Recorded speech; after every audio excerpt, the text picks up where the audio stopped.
మీ అందరికీ వందనాలండి. దేవుని కృపను బట్టి ఈ మాసం అంటే మే నెల బైబిల్ తరగతులకు విచ్చేసినటువంటి మీ అందరికి కూడా నా యొక్క హృదయపూర్వకమైనటువంటి వందనాలు, ధన్యవాదాలు కూడా. అయితే ఈ వారం అంటే ఈ యొక్క క్లాస్లో ప్రత్యేకించి రెండు అంశాలు మనం చూద్దాం. ఒకటేమో క్లాసు రీతిలో మనం చూద్దాం, ఒకటేమో ఒక స్పిరిచువల్ మ్యాటర్ చూద్దాం. స్పిరిచువల్ మ్యాటర్ అంటే ఎలా చూద్దామంటే, ఈ మధ్యలోనే నేను 2-3 కుటుంబాల్లో మనుషులు కోల్పోయినటువంటి సందర్భాలు చూశాను నేను. ఇప్పుడు మురళి వాళ్ళ నాన్నగారు చనిపోవడం కావచ్చు, ఇక్కడ తెనాల్లో కూడా నాకు తెలిసినటువంటి సన్నిహితులు వాళ్ళ యొక్క నాన్నగారు కోల్పోవటం కావచ్చు. ఈ నేపథ్యంలో కొద్దిగా ఇది మనుషులు అన్న తర్వాత మనం ఏదో ఒకరోజు ఈ లోకయాత్రను ముగించుకోవాల్సిందే కాబట్టి మనం కొద్దిగా స్ఫూర్తి పొందేటువంటి విషయాల్ని మనం జ్ఞాపకం చేసుకున్నాం. మరి మనుషులు పోయినప్పుడు ఆ ఎడబాటు అనేటువంటిది కొద్దిగా తాళలేనిదిగా ఉంటుంది. మరి ఈ క్రమంలో మన యొక్క బాధ్యతలు కానివ్వండి, మన యొక్క ఏమనాలా రెస్పాన్సిబిలిటీస్ అనేటువంటివి మనం విస్మరించకుండా మనం ఏ విధంగా ముందుకు పోవాలి అనేటువంటి దానికి కొద్దిగా మనం చూద్దాం. తర్వాత రెండవదిగా మనం ఏం చేద్దామంటే, ఈ మధ్య ఒక ద్వంద్వ వైఖరి అనేటువంటిది ఈ మధ్య తీసుకురావడం జరిగింది గతికవాదులను విమర్శించడానికి. ఏంటి ద్వంద్వ వైఖరి అని అంటే,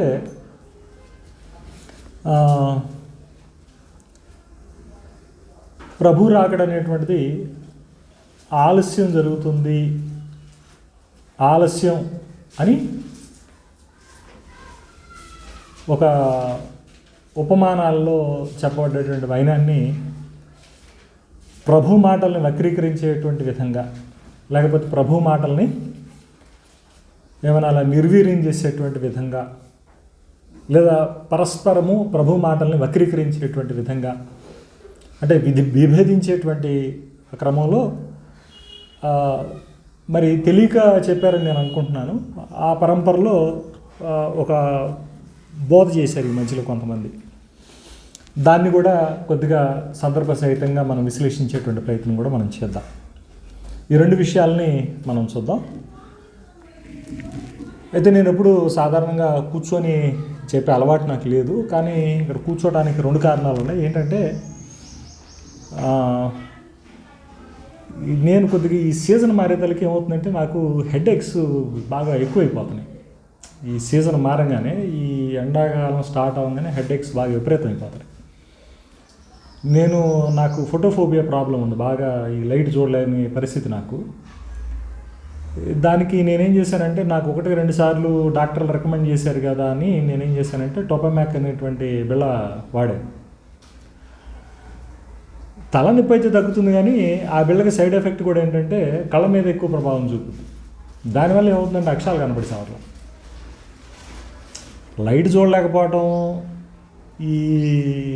ఇదొక సమస్య అయితే, దానికి తోడు ఏం సమస్య యాడ్ అయింది, ఈ లైట్ చూడలేకపోవటం, ఈ అక్షరాలు కనపడకపోవటం, దగ్గర కనపడకపోవటం అనే సమస్య పెరిగిపోయింది. ఇట్ట చూడాల్సి వస్తుంది, ఇట్టా చూసుకోవాల్సిన పరిస్థితి ఏర్పడింది. ఈ నుంచి ఉంటే కనపడతలా. నేను ఎప్పుడు కళ్ళజోడు వాడను, నాకు 45 ఏళ్ళు వచ్చినా కానీ ఇప్పుడు కళ్ళజోడు పెట్టుకునే పరిస్థితి రాలా. ఈ మధ్య 2-3 నెలల నుంచే, లేకపోతే ఈ నెల రోజుల నుంచే మీరు ఎక్కువ గమనిస్తే ఇట్లా కళ్ళజోళ్ళు పెట్టాల్సిన పరిస్థితి ఏర్పడింది. అది ఆ బిళ్ళల సైడ్ ఎఫెక్ట్ కావచ్చు. మరి సాధ్యమైనంత వరకు త్వరగా తగ్గిపోవాలని నా గురించి కూడా మీ ప్రార్థనలో జ్ఞాపకం చేసుకోండి. ఎక్సర్షన్ మైగ్రేన్స్ అంటారు. అంటే ఏంటంటే, ఎక్కువగా అలసిపోయిన, శారీరకంగా కొద్దిగా అలసిన, మానసికంగా అలసిపోయిన, ఎక్కువగా ఏం చెప్పాలి, ఎండలో కానీ లేకపోతే నిద్ర లేకపోయినా కానివ్వండి, ఊరకనే నాకు హెడేక్ వచ్చేస్తుంది అన్నమాట. సో అది నా తత్వం అనుకోండి, అది శరీర తత్వం కానివ్వండి, నా బలహీనత అనుకోండి. సో అందుకని కొద్దిగా దాని విషయంలో కూడా జ్ఞాపకం చేసుకోండి. మొదటిగా మనం దీని గురించి చూద్దాం, కొద్దిగా ఆధ్యాత్మికమైనటువంటి విషయాన్ని మనం చూద్దాం. 89వ కీర్తన 48వ వాక్య భాగాన్ని మనం చూద్దాం. మొదటిగా 89వ కీర్తన 48వ వచనం.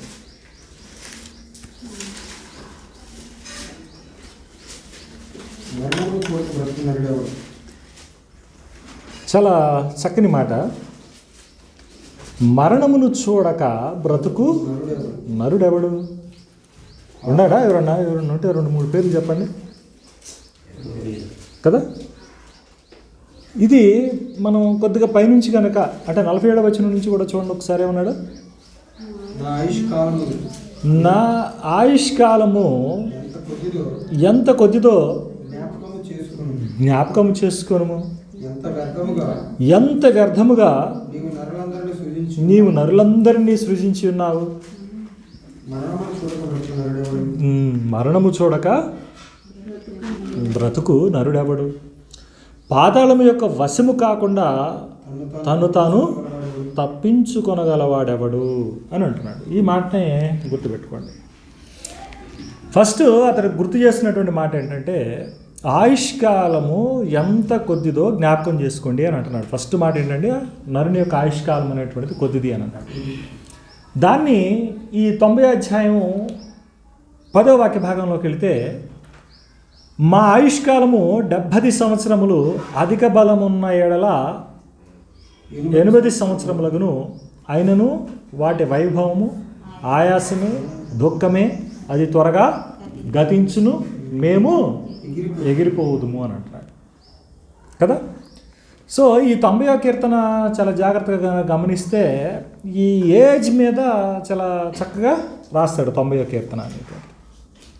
కనుక మా దినములను లెక్కించుట మాకు నేర్పుము అనేటువంటి మాట కూడా అక్కడే 12వ వచనంలో మాట్లాడుతూ ఉంటాడు. కాబట్టి ఇక్కడ నరుని యొక్క ఆయుష్ కాలము మీద, ఆయుష్ మీద చాలా స్పష్టంగా ఏం మాట్లాడుతున్నాడు? ఎంత కొద్దిదో జ్ఞాపకం చేసుకోను అని అంటున్నాడు. ఇక్కడ విచిత్రం ఏంటంటే నరుని యొక్క ఆయుష్కాలము ఎంత కొద్దిదైనప్పటికీ కూడా చాలా శ్రేష్టమైంది. శ్రేష్టంగా బ్రతకడానికి ఫుల్ స్కోప్ ఉండేటువంటిది. That is the beauty of the human life. ఇక్కడ ఏమన్నాడు? నరుని ఆయుష్కాలం కొద్దిదే, కానీ దానికి ఉన్నటువంటి బ్యూటీ అంటే శ్రేష్టంగా బ్రతకడానికి ఉన్నటువంటి పొటెన్షియాలిటీ ఉన్నటువంటిది హ్యూమన్ లైఫ్. అందుకే మీరు కనుక గమనిస్తే, మీరు ఎన్ని పురాణాలు మీరు గమనించినా, మీరు వివిధ పురాణాలు ఉన్నాయి కదా, మీరు రకరకాల పురాణాలు ఉన్నాయి, మీరు పురాణాలు గమనించండి. పురాణాల్లో ఎక్కువ శాతం కూడా దేవుళ్ళు అయినటువంటి వాళ్ళు లేదా దేవుళ్ళు అనబడినటువంటి వాళ్ళు నరావతారం ధరించినట్టుగా ఉంటుంది పురాణాలన్నీ కూడా. ఎందుకంటే ఈ క్వాలిటీ ఆఫ్ లైఫ్ని వాళ్ళు జీవించడానికే ట్రై చేశారు. హ్యూమన్ లైఫ్ని, మానవ జీవితాన్ని అనుభవించడానికి వచ్చినట్లుగా మనకి చాలా చక్కగా పోర్ట్రే చేయబడింది. లేదా ఈ లైఫ్ని ఈ విధంగా జీవించాలి అనేటువంటి దానికి ఒక రోల్ మోడల్గా వాళ్ళని డిఫైన్ చేసినట్టుగా అయినా సరే ఉంటుంది. ఇది మనం గుర్తుపెట్టుకోవాలి. కాబట్టి ఇది కొద్దిది అని మనం దాన్ని విస్మరించడం కాదు, కానీ ఈ కొద్దిదాన్ని ఎంత గొప్పదిగా జీవించడానికి ఆస్కారం ఉంది అనేటువంటి దాన్ని మనం ఇక్కడ దృష్టిలో పెట్టుకోవాలి. విచిత్రం ఏంటంటే ఈ కొద్దిదాన్ని ఎంత గొప్పగా జీవించాలి అనేటువంటి విషయం అందరికీ తెలియదు, లేదా దాన్ని యోచించకపోవడం, లేదా కొద్దిమందికి తెలియటం అనేటువంటిది ఇక్కడ విచారకరమైనటువంటి సంగతి. ఇది మనం ప్రత్యేకంగా మాట్లాడుకోవాలి. ఎంతమంది దీన్ని ఫుల్ఫిల్డ్గా అంటే సమృద్ధిగా జీవించగలుగుతున్నారు అనేటువంటిది మనం ఆలోచించాలి కదా. యేసుప్రభు వారు ఎంతకాలం జీవించగలిగాడు? 33.5 సంవత్సరాలు అంటారు. కానీ ఆయన ఫోకస్డ్ లైఫ్ అంటే ఆయన మీద ఏమంటారు, లైమ్ లైట్ అంటారు. అంటే ఏంటంటే ఫోకస్డ్ లైట్లు ఉంటాయి. ఇప్పుడు స్టేజ్ మీద మనం డ్రామా చూస్తానికి వెళ్ళామనుకోండి, ఫోకస్డ్ లైట్ పడింది హీరో మీద. ఆ ఫోకస్డ్ లైట్ మనకి గ్రంథంలో ఎంతకాలం కనపడుతుంది? కేవలం 3-3.5 సంవత్సరాలు మాత్రమే కనపడుతుంది. ఈ 3-3.5 సంవత్సరాల లైట్ అనేటువంటిదే ఫోకస్డ్ లైట్, ఫోకస్డ్ లైఫ్. దీనికే మనం ఏమంటున్నాము? దాన్ని సంపూర్ణమైనటువంటి జీవితాన్ని ఆయన జీవించాడు అని అంటున్నాం. అట్టని దీంట్లో ఆయన యొక్క జీవితాన్ని పూర్తిగా ఆవిష్కరించేశారా? ప్రతి మలుపు, ప్రతి ఘట్టాన్ని, ప్రతి అణువును స్పృశించేశారా అంటే లేదు. ప్రధానమైనటువంటి ఘట్టాలను మాత్రమే స్పృశించగలిగారు. దీనికే మనం ఏమనగలుగుతున్నాము? అద్భుతమైనటువంటి జీవితం అండి, ఇలా జీవించాలండి, మనకి స్ఫూర్తి అండి, మనకు ఆదర్శం అండి, పరిపూర్ణమైనటువంటి జీవితం అండి, ఇలా జీవించాలండి, ఇలా అండి, అలా అండి అని మనం అనేయగలుగుతున్నాం. కాబట్టి ఇక్కడ మనం చాలా జాగ్రత్తగా కనుక ఆలోచించగలిగితే ఈ జీవితాన్ని మనం పూర్తిగా జీవించగలిగేటువంటి అవకాశం ఉంది అనేటువంటి దానికి అనేకమైనటువంటి ఉదాహరణలు ఉన్నాయి. ఎంతకాలం జీవించాము అనేటువంటిది కాదు, కానీ ఎంత సంపూర్ణంగా జీవించగలిగాము అనేటువంటిదే ఇక్కడ ప్రధానము అనేటువంటి విషయాన్ని మనం గమనించగలగాలి. అయితే ఒక విషయాన్ని అయితే చాలా స్పష్టం చేశాడు. ఏమంటున్నాడు? ఆయుష్కాలం కొద్దిది అని అన్నాడు. అది తీసి పక్కన పెట్టేసేసాం, దాని గురించి మనం మాట్లాడుకున్నాము. అయితే ఆ కొద్ది కాలాన్ని ఎంత క్వాలిటీగా జీవించాలి అనేటువంటి దాన్ని మనం హైలైట్ చేసుకున్నాం. ఇప్పుడు ఏమంటున్నాడు? మరణము చూడకుండా బ్రతికేయగలిగేటువంటి నరుడు ఎవడు అని అన్నాడు. దీని ద్వారా మనం ఏం తెలుసుకోగలుగుతున్నాము అని అంటే డెత్ ఈజ్ ఇన్ఎవిటబుల్ అంటాం. అంటే మరణము అనేటువంటిది ఏంటది? అనివార్యము కదా. మరణము అనేటువంటిది మనుషుల విషయంలో ఏంటది? అనివార్యం. కాబట్టి ఇప్పుడు చాలామంది మనం చూస్తూ ఉంటాం. అంతకుముందు మన మిత్రుల్లోనే ఒక మిత్రుడు ఉండేవాడు, ఎవరో ఒక వ్యక్తిని అనుసరించాడు. ఆయన చనిపోయిన తర్వాత 3వ రోజున 4వ రోజున లెగుతాడని చెప్పి అనంతపురం పరిగెత్తికెళ్ళాడు కదా. గుర్తుందా కిషోర్? అనంతపురం అనుకోండి, అనంతపురం దగ్గరే పరిగెత్తికెళ్ళాడు. 3వ రోజున లెగుతాడని పరిగెత్తికెళ్ళాడు. వాళ్ళందరూ ఉంచుదాం అనుకున్నారు, వాసన కొట్టితే అని తీసుకెళ్ళి పడేశారు. సాయిబాబు గారు, పుట్టపర్తి సాయిబాబు గారు, తాడిపత్రి. సో ఇది మనం గుర్తుపెట్టుకోవాలి. మనిషి అన్న తర్వాత కంపల్సరిగా చచ్చిపోవాల్సిందే. చచ్చిపోయిన తర్వాత వాడు కన్ఫామ్గా ఎక్కడికి వెళ్ళాడు? పాతాళవశం అవ్వాల్సింది. కాబట్టి ఈ 2 విషయాలు కూడా ఏం చెప్పాడు కీర్తనాకారుడు? చాలా చక్కగా చెప్పాడు. అందుకని ఈ మాటను మళ్ళీ ఇంకొకసారి చూడండి. మరణమును చూడక బ్రతుకు నరుడెవడు, పాతాళం యొక్క వశము కాకుండా తాను తప్పించుకొనగలిగినటువంటి వాడు ఎవడు అని అన్నాడు. కాబట్టి ఇది మూలవాక్యంగా మనం కనుక పరిగణలోకి తీసుకుంటే కొన్ని మాటల్ని మనం దీనికి అనుబంధంగా చెప్పినటువంటి వాటిని కూడా మనము చూద్దాం. ప్రసంగి 3వ అధ్యాయం 20వ వచనాన్ని చూద్దాం. ప్రసంగి 3వ అధ్యాయం 20వ వచనాన్ని చూద్దాం. ప్రసంగి 3:20.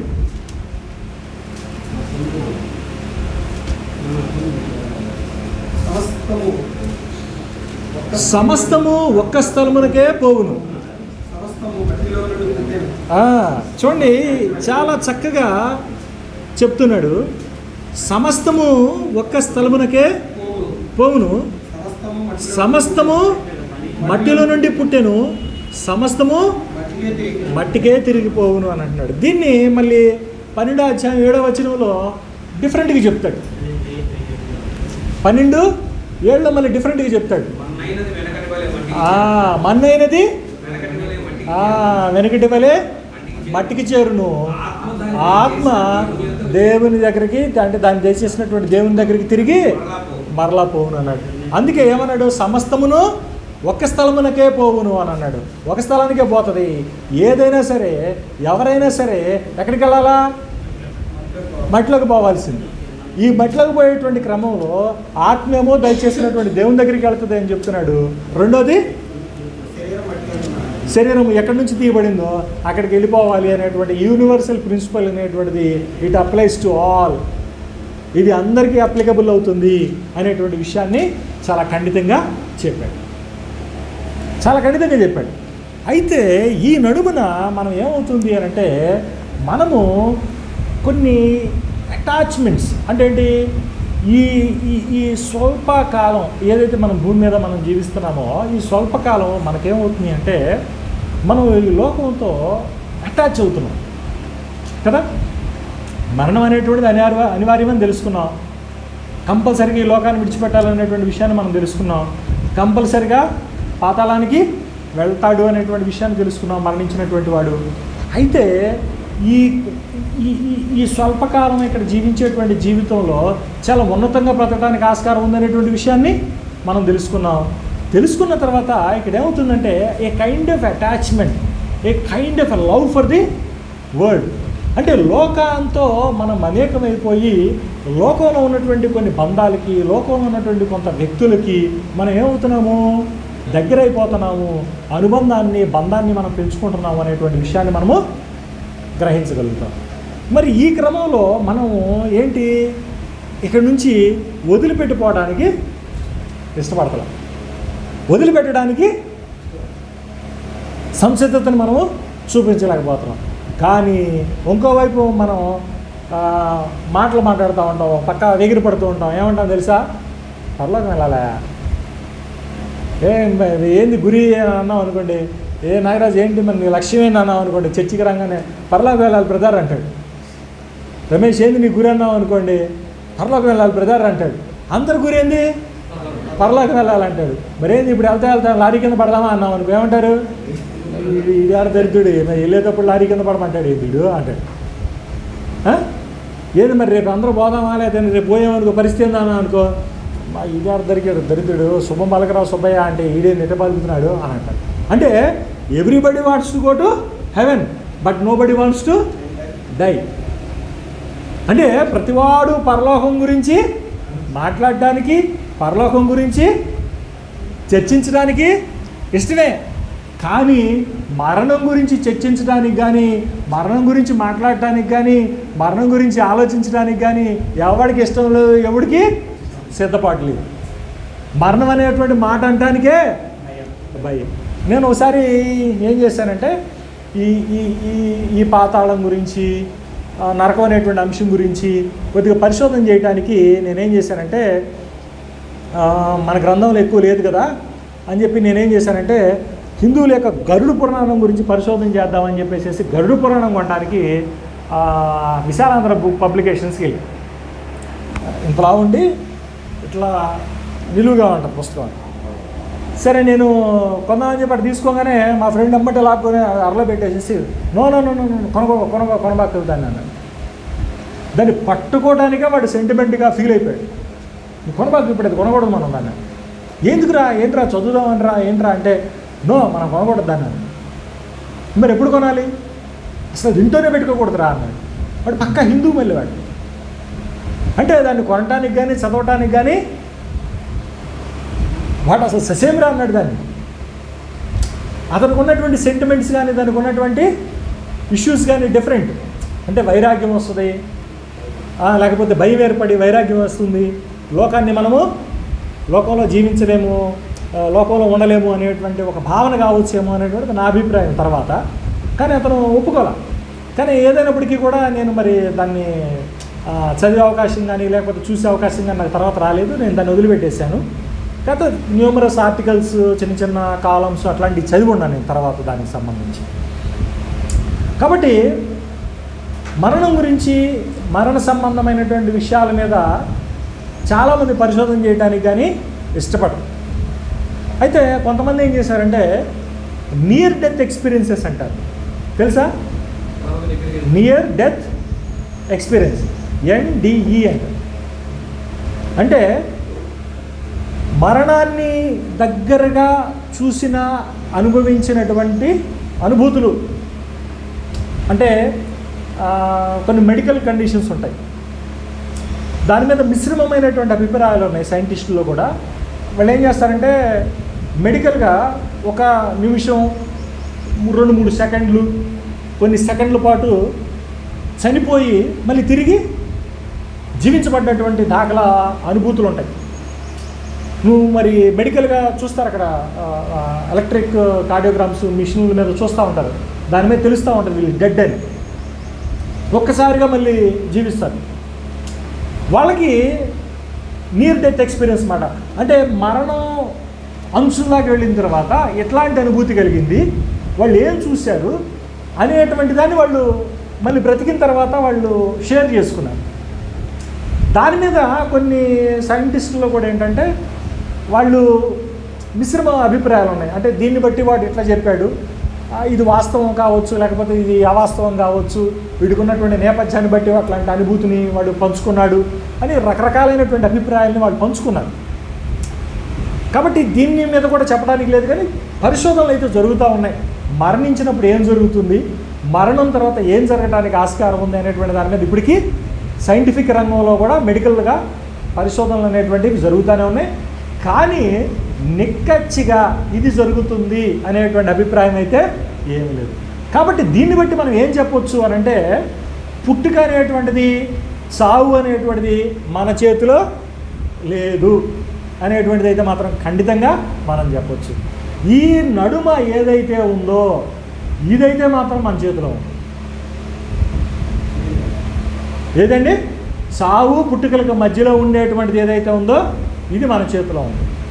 దీన్ని ప్రకారము మనము మన జీవితాన్ని రూపొందించుకోవటానికి, ఉన్నతంగా బ్రతకటానికి, సంపూర్ణంగా బ్రతకటానికి పూర్తి అవకాశాలు అనేటువంటి మన చేతిలో ఉంటాయి.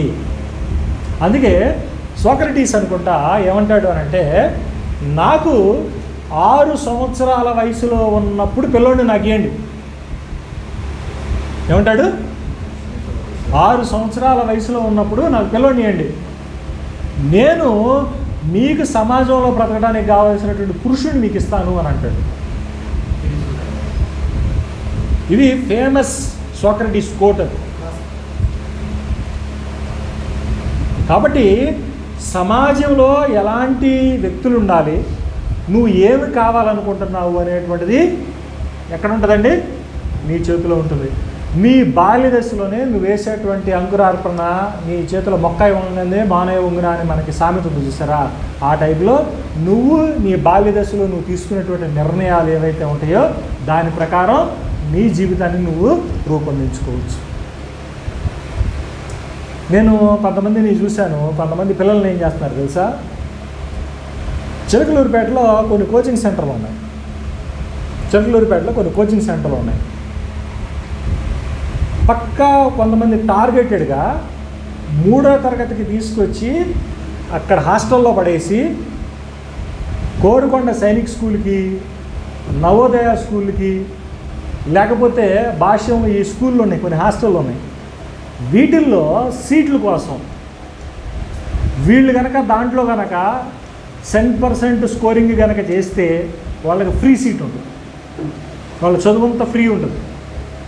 ఈ ఫ్రీ చదువు కొట్టేవాళ్ళు వాళ్ళకి పెట్టుబడి, వాళ్ళకి ఏది ఈ బ్రాండెడ్ స్కూల్స్ ఏవైతే ఉన్నాయో వీళ్ళకి ర్యాంకర్లు అన్నమాట.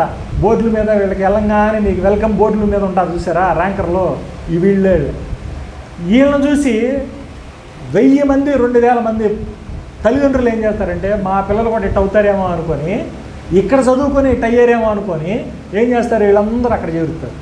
ఇది వ్యాపారం, ఇది అర్థం కదా. సో ఇట్ట తయారు చేయడం కోసం ఏం చేస్తారు వీళ్ళు, ఫ్రీ సీటు కోసమేమో కొంతమంది పోగులాడతారు, మా పిల్లలు అట్ట తయారవుతారు అనుకునేమో కొంతమంది తల్లిదండ్రులు తయారవుతారు. ఇది నిజంగా పిల్లలు కొంతమంది ఒత్తిడికి గురవుతారు, కొంతమంది లాగలేకపోతారు, కొంతమంది ఏమో అట్లా అడాప్ట్ అవుతారు, కొంతమంది ఏమో బాన్ టాలెంటెడ్, కొంతమంది ఏం చేస్తారు పుట్టుకతోనే ఆ విధమైనటువంటి టాలెంట్తో ఉండి దాన్ని వంట పుట్టించుకుంటారు. కొంతమంది నిజంగా నేను చూశాను పిల్లల్ని మూడో తరగతికి చిలకలూరుపేటలో కోచింగ్ ఇప్పించి, ఉన్నాయి 2-3 ఉన్నాయంట, తీసుకొచ్చి అక్కడ ఎగ్జామ్ రాపించారు. వాళ్ళు 6వ తరగతి నుంచి ఇంటర్మీడియట్ వరకే ఫ్రీ ఎడ్యుకేషన్. సంవత్సరానికి 1,50,000 అంటే అక్కడ వాళ్ళకి ఎడ్యుకేషన్కి హాస్టల్లో వాళ్ళు కట్టేది. ఆ డబ్బులు ఆపేసి వాళ్ళ నాన్న ఎదురుగా గుంటూరులో అపార్ట్మెంట్ ఒకటి తీసుకున్నాడు 70 లక్షలు పెట్టి, ఆ ఇద్దరు పిల్లల్ని చదివించే డబ్బులతో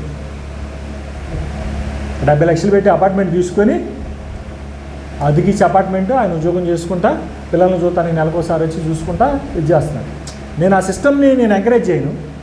నేనేంటంటే పిల్లల్ని వాళ్ళ యొక్క మైండ్లో ఏం తీసుకొచ్చి కూర్చోబెట్టారు, నీ ప్రపంచం ఇదే, ఈ లెక్కలో ఈ ఫిజిక్స్ ఈ కెమిస్ట్రీ నువ్వు ఇది చెయ్యాలి, నీ పరిధి ఇదే, నువ్వు ఇది అడాప్ట్ చేసుకోవాలి అనేటువంటి దాన్ని వాళ్ళకి ఏం చేశారు, ఆ చిన్న వయసు నుంచే అడాప్ట్ చేసుకొచ్చారు. అంటే హ్యూమన్ బ్రెయిన్కి ఉన్నటువంటి అడాప్టబిలిటీ అనేటువంటిది చూడండి. పిల్లలకి పుట్టిన దగ్గర నుంచి కూడా వాళ్ళు ఎప్పుడైతే గర్భంలో నుంచి బయటకు వస్తారో అడాప్టబిలిటీ అనేటువంటి దానికి ఓపెన్గా ఉంటారు. వాళ్ళ ఇంద్రియాలు అనేటువంటిది తల్లి గర్భంలో నుంచి బయటకు వచ్చిన తర్వాత నుంచి వాళ్ళకి తెలుసు, వాళ్ళ సెన్సిబిలిటీ ఎట్లా ఉంటుందంటే, నేను తల్లి ఒళ్ళో ఉన్నాను, నా తల్లి నా స్పర్శ, ఇది నా తల్లి స్పర్శ, ఇది నా తండ్రి స్పర్శ, నేను తల్లి రొమ్మునున్నాను, నా తల్లి పాలు తాగుతున్నాను, నేను నా తల్లి వేడిది, నన్ను వేరే వాళ్ళు పట్టుకున్నారు, ప్రతిదీ కూడా ఇంద్రియాల ద్వారా సెన్సెస్ ద్వారా గ్రహించగలుగుతూ ఉంటారు. అట్లాగా బ్రెయిన్ ఏమవుతుంది అని అంటే ప్రతిదీ కూడా అటు సెన్సరీగా గ్రహిస్తూ డెవలప్ అవుతూ ఉంటుంది. ఆ టైం పీరియడ్లో ఏం చేస్తుంటారు, అట్లా ఏ జీవికి ఉండదు. మీరు గమనించండి, మిగిలిన జంతువులను కనుక మీరు గమనిస్తే ఏనుగు పిల్లల్ని, గుర్రాల పిల్లల్ని, గాడిద పిల్లల్ని, బర్రె పిల్లల్ని ఇటు చూడండి, అవి పుట్టంగానే అవి గర్భంలో నుంచి బయటపడ్డ తర్వాత 10 నిమిషాలకి అరగంటకి లేచి నుంచి ఉంటాయి, లేచి పాలు తాగుతాయి, ఒక 5-6 గంటలకి తల్లి వెనకాల నడుస్తూ ఉంటాయి. కానీ మనిషికి అది సాధ్యపడదు. మనిషి ప్రోగ్రెసివ్గా అంటే క్రమేపీ మనిషి ఏమవ్వాలా, ఎదగాల. మనిషి ఒక్కడికి క్వాలిటీ ఆఫ్ లైఫ్ చాలా విలువలతోనూ చాలా ఉన్నతంగానూ చాలా సమయం తీసుకుంటూ అడాప్ట్ అవుతూ ఉంటాడు. కాబట్టి హ్యూమన్కి చాలా టైం పడుతుంది. వాడి కాగ్నిషన్ అంటాడు, వాడికి మేధో సంపత్తి కానీ విలువలు కానీ ఇవన్నీ కూడా హై లెవెల్లో ఉంటాయి అన్నమాట. కాబట్టి నీకు చాలా హై నాలెడ్జ్ అనేటువంటిది దేవుడు ఇచ్చాడు కనుక హై అడాప్టబిలిటీ అనేటువంటిది ఉంది, చాలా టైం తీసుకుంటుంది, చాలా వాల్యూస్ అనేటువంటివి నీకు ఉంటాయి.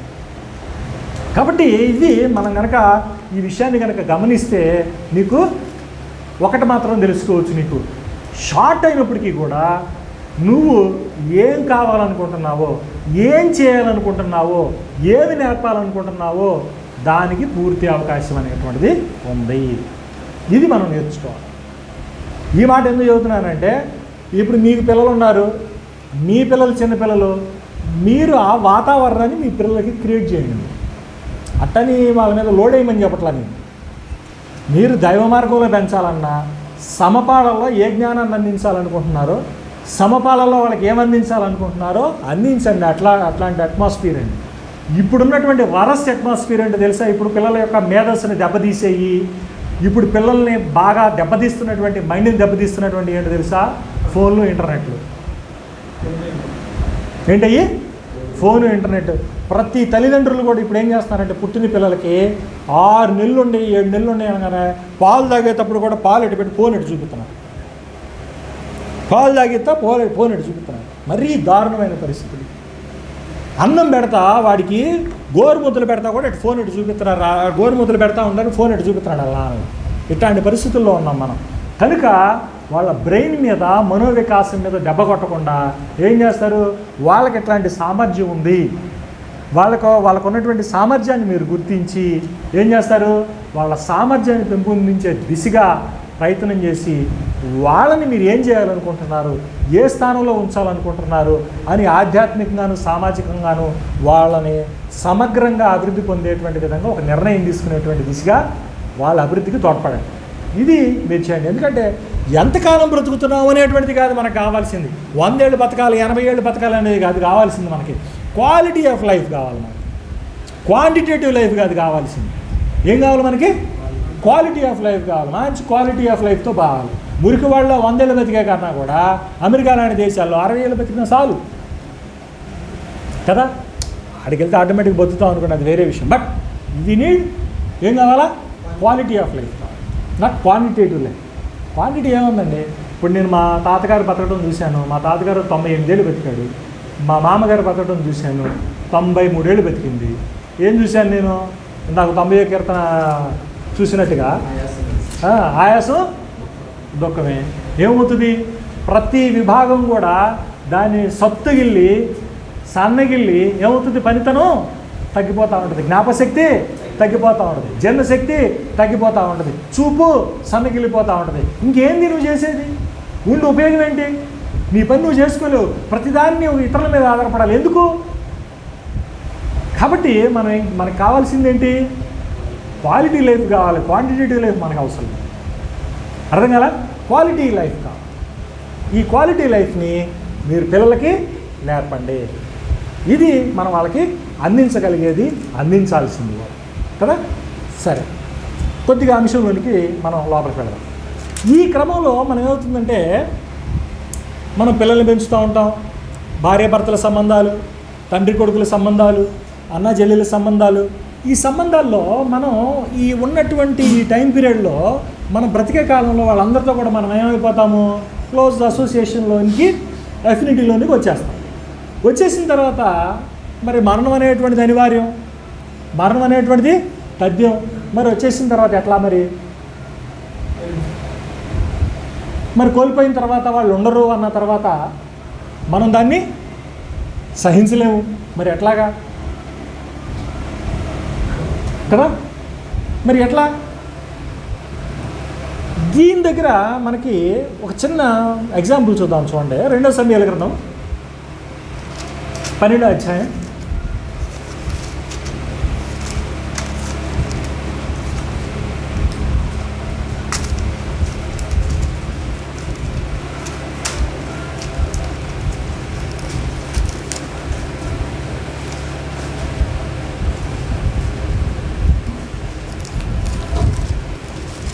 2 సమయాల గ్రంథం 12వ అధ్యాయం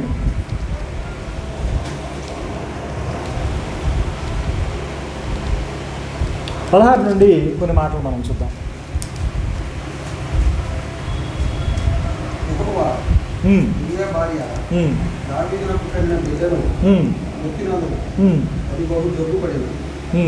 దావీదు ఉపవాసం నుండి లోపలికి పోయి రాత్రి అంతయు నేలపడి ఉండి బిడ్డ కొడుకు దేవుని బతిమాలగా ఇంటిలో ఎండిపోయిన వారు లేచి అతన్ని నేల నుండి లేవనెత్తుకు వచ్చి కానీ అతను సంతృప్తిక వారితో కూడా భోజనం చేయగలిగి 7వ దినమున బిడ్డ చావగా బిడ్డ ప్రాణంతో ఉండగా మేము అతనితో మాట్లాడినప్పుడు అతను మా మాటలు వినగలిగి ఇప్పుడు బిడ్డ చనిపోయినట్టు మనం అతనితో చెప్పిన ఎడల తనకు తాను హాని చేసుకునేమో అనుకోండి. దావీదు సేవకుడు బిడ్డ చనిపోయిన సంగతి అతనితో చెప్ప వెరసి, అయితే దావీదు తన సేవకులు గుసగుసలాడుతూ చూచి బిడ్డ చనిపోయిన సంగతి గ్రహించి బిడ్డ చనిపోయినా అని తన సేవకులను అడగగా వారు చనిపోయినని. చాలు. ఇది చాలా ఇంట్రెస్టింగ్ నారేషన్. ఇక్కడ చాలా ఆసక్తికరమైనటువంటి కథనాన్ని అక్కడ రాయటం మనం చూస్తాం. ఏమంటున్నాడు ఇక్కడ? 16వ వచనాన్ని కనుక మనం గమనిస్తే, యెహోవా ఉరియా భార్య దావీదునకు కనిన బిడ్డను మొత్తినందున అది బహు జబ్బుపడెను అని అన్నాడు. మీ అందరికీ తెలుసు, దావీదు చేసినటువంటి తప్పిదం అనేటువంటి మీ అందరికీ విదితమే. దాని యొక్క ఫలితాన్ని ఇక్కడ దావీదు చవి చూస్తున్నాడు. నిజంగా ఇక్కడ నాతాను ప్రవక్త దావీదును దర్శించి దావీదుకి చెప్పినటువంటి స్టోరీ కూడా, ఏది దావీదుకి చెప్పినటువంటి ఉపమానం కూడా అసలు ఒళ్ళు గగురు పొడిచేటువంటి ఉపమానం కదా. భలే చెప్పాడు. అసలు నిజంగా దావీదు అంత అమాయకంగా ఎట్టున్నాడో కూడా నాకు అర్థం కాల కదా. మళ్ళీ దావీదు కూడా దానికి ఏం చెప్పాడు? అస్సలు ఇట్లాంటిది జరుగుతుంది అన్నట్టుగా అసలు దావీదు కూడా అమాయకంగా ఏం చేశాడు? ఫెరోషియస్గా దానికి జడ్జిమెంట్ కూడా ప్రొనౌన్స్ చేసేసాడు కదా. ఫెరోషియస్గా ఎవరు ఇట్లా చేశాడా అన్నట్టుగా ప్రొనౌన్స్ చేశాడు. అయితే రానే వచ్చింది పనిష్మెంట్ ఆయనకి. అది కూడా వాళ్ళకు పుట్టినటువంటి బిడ్డను హరించేసింది. ఇక్కడ 17వ వచనం చూడండి. దావీదు ఉపవాసం ఉండి లోపలికి పోయి రాత్రంతయు నేలపడి ఉండి బిడ్డ కొరకు దేవుని బతిమాలగా అని అన్నాడు. దావీదు ఏం చేశాడు ఇక్కడ? ఇది పనిష్మెంట్ అని దావీదుకి తెలుసు. దావీదు ఏం చేశాడు? మ్యాక్సిమం తన వంతు ప్రయత్నం చేయాల్సినటువంటి ప్రయత్నాన్ని చేశాడు. ఇది మీరు గుర్తుపెట్టుకోవాలి. ఏం చేశాడండి దావీదు? ఏం చేశాడు? ఉపవాసం ఉన్నాడు. ఫస్ట్ ఏం చేశాడు? ఉపవాసం ఉన్నాడు. రాత్రంతా కూడా నేల మీద పడి ఉండి బిడ్డ కొరకు దేవుని బతిమాలగా ఏమన్నాడండి? ఎన్నికైనటువంటి వారు లేచి అతని కొరకు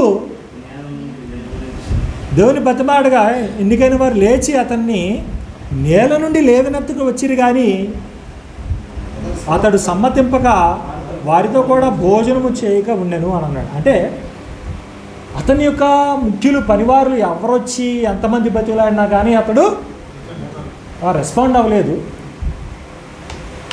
డెడికేటెడ్గా ఉపవాసం ఉన్నాడు, నేలన పడ్డాడు, ప్రార్థన చేస్తూ ఆ బిడ్డ యొక్క ప్రాణం కోసం దేవుణ్ణి బ్రతిమలాడుతూ ఉన్నాడు.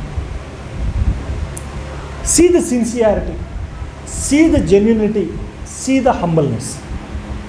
అంటే దావీదు తన్ను తాను కొమ్మరించుకున్నటువంటి వైనాన్ని, దావీదు యొక్క అంకిత భావాన్ని, దావీదులో ఉన్నటువంటి దేనత్వాన్ని చూడండి. ఇక్కడ ఈ 3 లక్షణాలను చాలా జాగ్రత్తగా గమనించాలి మీరు. ఇక్కడ దావీదు అప్పటికి రాజు కదా. దావీదు ఏం చేస్తున్నాడు? రాజు అని చెప్పేసి ఆయన తగ్గట్టుగా చేయలే. ఆయనలో ఉన్నటువంటి దీనత్వాన్ని ఇక్కడ జ్ఞాపకం చేసుకోవాలి మీరు. ఫాస్టింగ్ ఉన్నాడు. తర్వాత ఏమన్నాడు? చాలా చక్కగా రాశాడు. ఏమన్నాడు అక్కడ? లోపలికి పోయి రాత్రంతయు నేల అని అన్నాడు. యూదుల్లో నాకు కొద్దిగా వీళ్ళ కస్టమ్స్లో ఒక్కొక్కసారి నాకు డౌన్ టు ఎర్త్ అనిపించేది ఏంటంటే, వీళ్ళ కస్టమ్స్లో మనుషులు చనిపోయినప్పుడు కూడా మీరు గమనించండి, మనుషులు చనిపోతారు కదా, వాళ్ళ బంధువులు చనిపోయారు అనుకోండి, అంగలార్చేటువంటి దినాలు ఉంటాయి. అప్పుడు రోజుల్లో 40 రోజులు ఉండేవి పాత రోజుల్లో. ఎందుకంటే ఈ వర్తమానం బంధుమిత్రులకు చేరాలి. ఇప్పుడు ఉదాహరణకి ఇప్పుడు పమిడిపాడే అనుకోండి, ఉదాహరణకి చెల్లూరుపేట అనుకోండి, కబురు వెళ్ళాలంటే ఎట్లా వెళ్ళిద్ది? ఇప్పుడేమన్నా వాట్సాప్ చేసేస్తారు, మెసేజ్ చేసేస్తారు, పట్టణ అయిపోదు. కానీ అప్పుడు సమాచారం కాలినడకనల్లా. సో ఇక్కడి నుంచి చిలకలూరుపేట, ఇక్కడి నుంచి పమిడిపాడు, ఇక్కడి నుంచి తెనాలి, ఇక్కడి నుంచి గుంటూరు ఎన్ని రోజులు పట్టిద్దంటారు కబురు? మరి అంగలార్చడానికి ఈ దుఃఖాన్ని, ఈ బాధని మరి అందరూ పంచుకోవడానికి ఎంత టైం పట్టిద్ది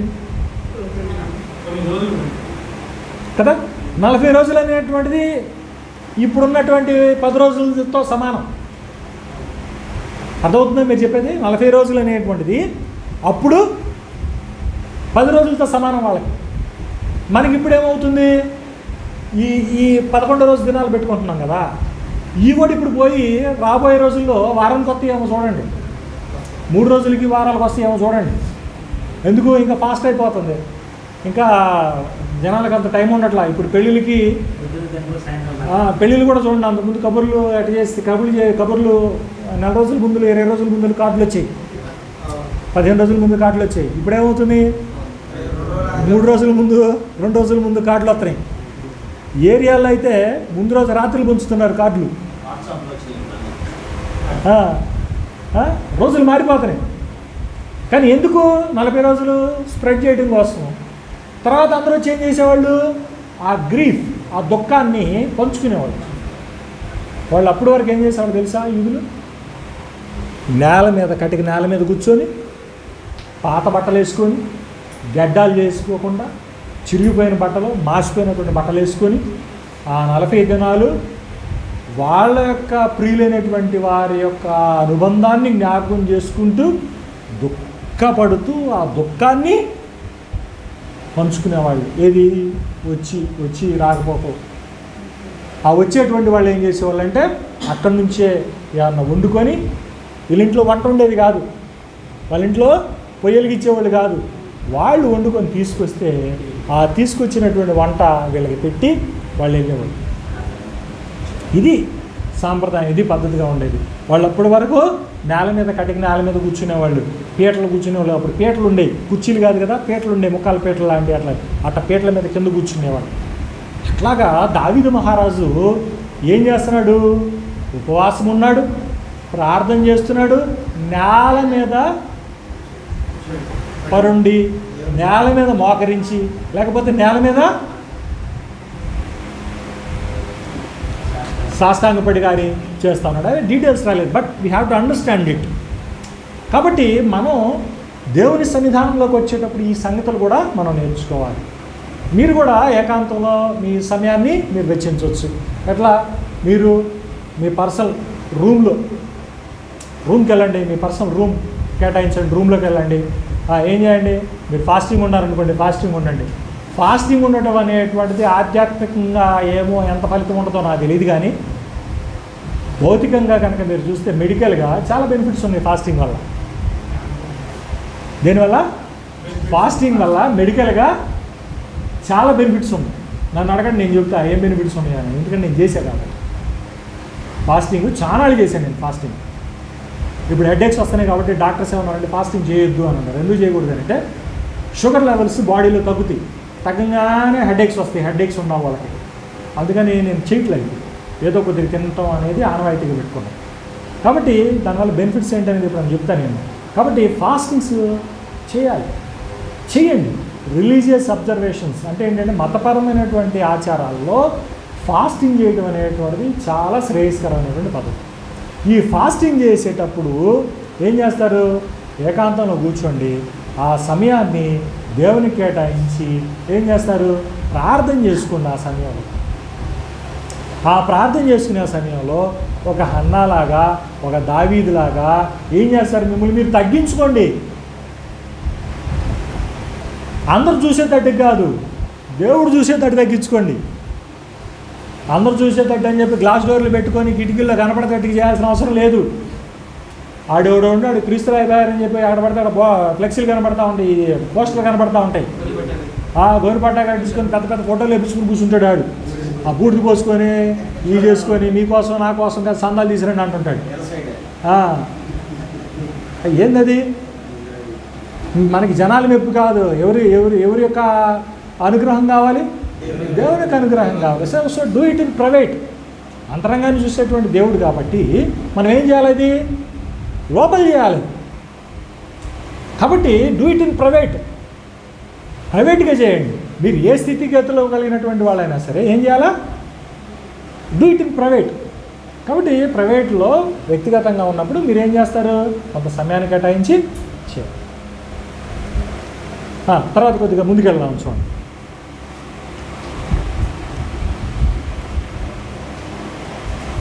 వారితో కూడా భోజనము చేయక ఉండెను.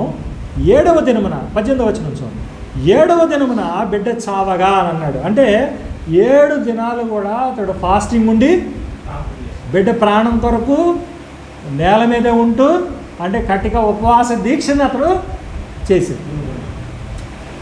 ఎక్కడా కూడా తన ప్రయత్నంలో అతడు ఎక్కడా కూడా వెసులుబాటు నిర్లక్ష్యం లేదు, వెసులుబాటు వదలా, ఎక్కడ కూడా లూజ్ ఇవ్వలా. హీ డన్ హిజ్ బెస్ట్, ప్రయత్నం చేశాడు. ఇది మీరు నేర్చుకోవాలి. ఏం చేయాలి? ఇది నేర్చుకోవాలి. నేను ఒక పర్సన్ చూశాను. నేను వాళ్ళ మదరు సిక్ అయింది. ఇతను పెళ్లి కాల, ఇతను 40లో ఉన్నాడు, అంటే 40+ ఉన్నాడు, పెళ్లి కాల. వాళ్ళ ఫాదర్ చనిపోతే జాబ్ వచ్చింది, వీళ్ళ మదరు సిక్ అయిపోయింది, పెరాలసిస్ స్ట్రోక్ వచ్చింది. ఆమె ఏ పని చేసుకోలేదు. ఇతను వీళ్ళ అమ్మే, ఇతను పోస్ట్ ఆఫీస్లో జాబ్. దాదాపు ఒక 3 సంవత్సరాల నుంచి వీళ్ళమ్మకి స్నానం చేయించడం దగ్గర నుంచి, వాళ్ళమ్మకి డైపర్ వేయటం, మరి ఇతను ఆఫీస్కి వెళ్ళాలి కదా, వాళ్ళమ్మ కడగడం, ముడ్డి కడగటం దగ్గర నుంచి బ్రష్, తలస్నానం, A to Z చిన్న పిల్లకి ఎట్లా చేస్తాడో అట్లా చేసి చూసుకుంటాడు అబ్బాయి. నిజంగా నాకు మైండ్ పోయింది అసలు చూసినప్పుడు, ఇట్లా చేస్తారా అని. నేను నమ్మలే అసలు, ఎట్లా సాధ్యపడిద్ది, ఇతను మగ అతను అక్కడ చూస్తేనే తల్లి లేడీస్ చేస్తారా అనుకున్నాను. లిటరల్గా తండ్రికే చేస్తారు అని కాదు, తల్లికి కూడా చేసేవాళ్ళు ఉంటారు, చెయ్యొచ్చు అనేటువంటి ఆధారం నాకు కనపడింది అక్కడ. నిజంగా చేసేవాళ్ళకి ఆ లింగ విచక్షణ భేదం అనేటువంటిది కానరాదు, ఒక పిల్లలు ఒక అవసరం అనేటువంటిది కానొస్తుంది అనేటువంటిది కూడా నేను తెలుసుకున్న తర్వాత. ఒకటి. రెండో విషయం ఏంటంటే, వాళ్ళు ఉన్నంత వరకు కూడా ఆ కాజే కనపడుతుంది అనేటువంటిది కూడా నేను తెలుసుకున్నాను. ఏంటి, వాళ్ళు ఉన్నంతవరకు కారణం ఒకటే కనపడుతుంది. మా తమ్ముడు కూడా అన్నాడు, మా తాతయ్య 98 ఏళ్ళు బతికినప్పుడు మా తాతయ్య ఒక్కొక్కసారి మోషన్ కూర్చున్నప్పుడు బట్టల నిండా విరోచనం కూర్చున్నాడు. మోషన్ కాదు, విరోచనం. మరి హగ్గీసేస్తే పీకేసేవాడు. ఆయన ఓపిక ఉన్నప్పుడు బాత్రూమ్కి వెళ్ళాలి అన్నట్టుగా లేచి వెళ్ళే లోపలే ఇక్కడ నుంచి అక్కడ దాకా పారేసేవాడు. మరి మా బాబాయ్ 60లో ఉన్నాడు, మరి ఆయనకు అడగాల. ఇప్పుడు 60లో వయసులో ఉన్న ఆయన 90లో ఉన్న తండ్రికి చేయాలి, ఎట్లా చేస్తాడు? ఆయనే చేయించుకునే వయసులో ఉంటాడు కదా, 60+ అంటే మరి ఎట్లా ఉంటుంది? సో ఇక్కడ ఈ సర్వీస్ చేస్తున్నటువంటి వాళ్ళలో కొంత ఇసుక్కున్నా ఇసుక్కోకపోయినా తీసి పక్కన పెడితే వాళ్ళు ఏం చూస్తారంటే దే సీ ద కాజ్, అంతే, కారణం చూస్తారు అంతే. వాళ్ళు అవసరంలో ఉన్నారు, నేను I have to do the service, అంతే. ఇది నాకు this what most inspired me, నన్ను బాగా ప్రేరేపించినటువంటి విషయం అది. సో వాళ్ళు ఏంటంటే తమ శక్తి వంచన లేకుండా మనలో ఉన్నటువంటి శక్తి ఎంతవరకు ఉందో, ఎంతవరకు నాకు ఆస్కారం ఉందో అంతవరకు నేనేం చేయగలను, నేనేం చేయాలి, చేయాలంతే. నేను ఎవరికి చేస్తున్నాను, ఏం చేస్తున్నాను అనేటువంటిది వాళ్ళు ఆలోచించకుండా చేస్తూ ఉంటారు. నాకు ఇక్కడ దావీదు విషయంలో బాగా నచ్చింది ఏంటి అని అంటే, ఆ బిడ్డ చనిపోతుంది అనేటువంటిది తెలిసినప్పటికీ కూడా దేవుని సన్నిధిలో తనను తాను కుమ్మరించుకుని ఆ బిడ్డ యొక్క ప్రాణం కోసం శక్తి వంచన లేకుండా తాను పూర్తి కృషి చేశాడు బిడ్డ ప్రాణాన్ని తిరిగి దక్కించుకోవడం కోసం. అయితే ముందుకెళ్దాం, చూడండి 18 చదవండి, 18 మళ్ళీ చదవండి.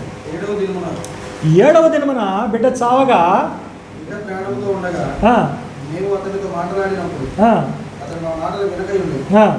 ఇప్పుడు బిడ్డ చనిపోయినని మనం అతనితో చెప్పిన ఎడల ఈ 19వ వచనం ప్రకారం చూస్తే మనకి ఏమర్థం అవుతుంది? అతడు ఎంత డౌన్ అయి ఉంటాడు. ఈ మాట కనుక తెలిస్తే యాజ్ అ ఫాదర్గా, మరి అక్కడ అది అని అన్నాడు 16వ వచనం, దాని ప్రకారం అక్కడ ఆడబిడ్డ అయి ఉండొచ్చు. కానీ వీళ్ళకి ఇద్దరికి పుట్టినటువంటి ప్రథమ సంతానం కాబట్టి స్పెషల్ అటాచ్మెంట్, ఇష్టపడ్డాడు కాబట్టి ఆయన స్పెషల్ ఎమోషనల్ కనెక్టివిటీ ఉండొచ్చు. నా కూతురు, మా ఇద్దరికి వీళ్ళ లవ్ అండ్ అఫెక్షన్లో నుంచి వచ్చినటువంటి మోస్ట్ ప్రీషియస్ డాటర్ కావచ్చు. కానీ ఏదైనప్పటికీ కూడా ఇతడు ఇంత అర్థించాడు, ఒక వారం రోజులు ఫాస్టింగ్ ప్రేయర్ చేశాడు అంటే ఎంత లవ్ అండ్ అఫెక్షన్ ఉంటుంది కదా, ఎంత బంధం, ఎంత బాండింగ్ ఉంటుంది. అంతేకాకుండా చనిపోయాడు అని తెలిస్తే, చనిపోయింది అని తెలిస్తే హాని చేసుకుంటాడు అనే మాట అక్కడ రాశాడు గ్రంథకర్త. అంటే ఇంక ఏ లెవెల్ బాండింగ్ అయి ఉంటుంది అది కూడా ఆలోచించండి. ఏమండి, అంతే కదా. ఇది మనకి ఈ మాటలు మనం చదివినప్పుడు, ఈ మాటలు మనం జ్ఞాపకం చేసుకున్నప్పుడు ఈ షూస్లో, అంటే ఈ స్థితుల్లో మనం చూసుకునేటువంటి సందర్భం అనేక సార్లు కనపడతాయి. ఏమండి, ఏ బ్రదర్, మీ కిషోర్ గారు మీరు కనెక్ట్ అవ్వట్లా?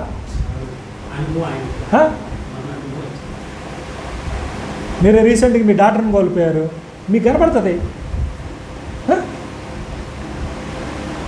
ఆయన సురేష్ వాళ్ళ నాన్నగారిని కోల్పోయాడు, సురేష్ కనెక్ట్ అవుతాడు, ఇదేంటి అని.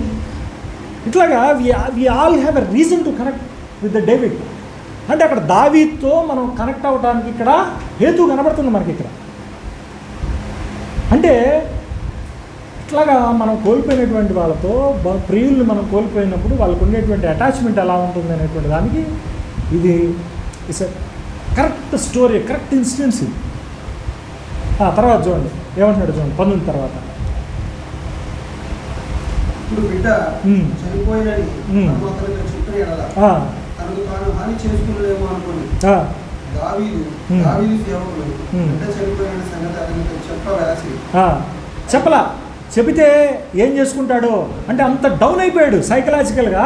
మనం కూడా మన ప్రియులు చనిపోయినప్పుడు మనం కూడా ఎమోషనల్గా అంత డౌన్ అవుతాం. But see the beauty here. ఇది మనం ఊహించిన పరిణామాన్ని ఇక్కడ మనం చూస్తాం. అక్కడ ఏంటో చూద్దాం, చూడండి. అయితే దావీదు తన సేవకులు గుసగుసలాడుట చూచి బిడ్డ చనిపోయిన సంగతి గ్రహించి బిడ్డ చనిపోయినా అని తన సేవకులను అడగగా వారు చనిపోయినండ్రి. ఇక చూడండి 20వ వచనం చూడండి. ఈ ట్విస్ట్ మామూలు ట్విస్ట్ కాదు ఇది. ఇక్కడ దావీదు మనస్తత్వాన్ని మనం విశ్లేషించాలి. అర్థం కదా? మనం దావీదు మనస్తత్వాన్ని విశ్లేషించాలా. దావీదు చూద్దాం ఆ మాటని ఇది చదివిన తర్వాత నేను చెప్తాను చూడండి. అప్పుడు దావీదు నేల నుండి లేచి స్నానము చేసి తైలము పూసుకొని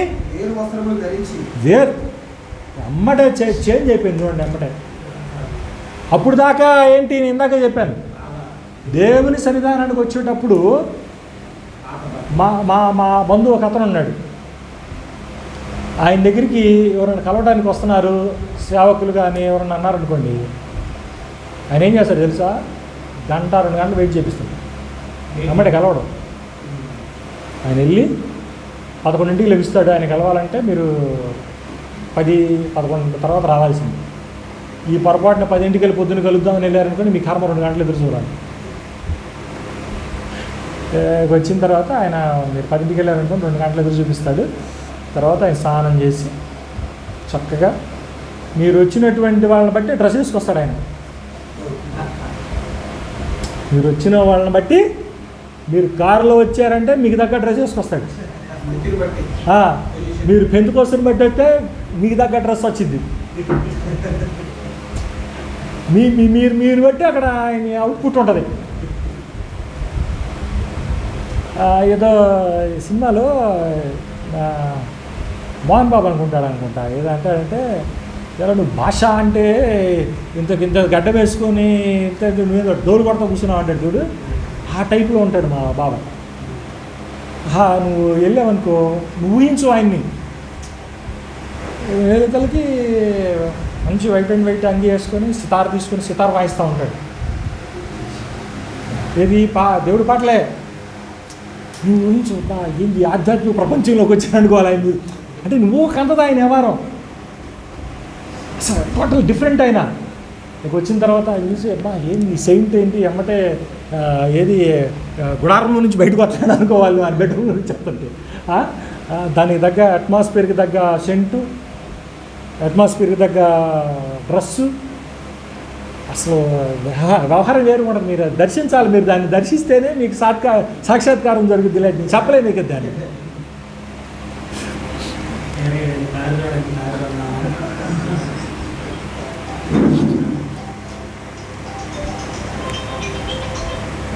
ఎక్కడొచ్చింది ఆయన టాపిక్?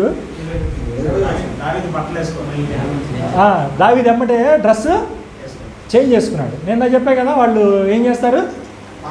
పాత బట్టలు వేసుకొని హంబుల్ దేవుడి సన్నిధానంలోకి వచ్చినప్పుడు తమను తాను తగ్గించుకుంటారు. కానీ మనోళ్ళు అట్ట కాదు. ఏం డ్రెస్ వేసుకొస్తాం, వాడికి కోటు సూటు బూటు ఇవి ఉంటాయి. బట్ జూయిష్ పీపుల్ అట్లా కాదు. దేవుని సన్నిధానానికి వచ్చేటప్పుడు వాళ్ళు పశ్చాత్తాపడేటప్పుడు they have a different dress. అది మనం కొద్దిగా గమనించాలి. అది ఆ పశ్చాత్తాపాన్ని వాళ్ళు లిటరల్గా బయటకు చూపిస్తారు. ఇది మనం గుర్తుపెట్టుకోవాలి. సో ఎమ్మట ఏం చేశాడండి? స్నానం చేశాడు, తైలం పూసుకున్నాడు, వేరు వస్త్రములు ధరించి మొక్కి తిరిగి వచ్చి ఇదేంటి వారం రోజుల నుంచి ఫాస్టింగ్ ఉన్నాడు. బిడ్డ ప్రాణం కోసం దేవుడితో పాకులాడాడు. ప్రాణం కావాలి కావాలి కావాలి బతికించమన్నాడు. చచ్చిపోయిందని తెలియగానే ఏం చేశాడండి?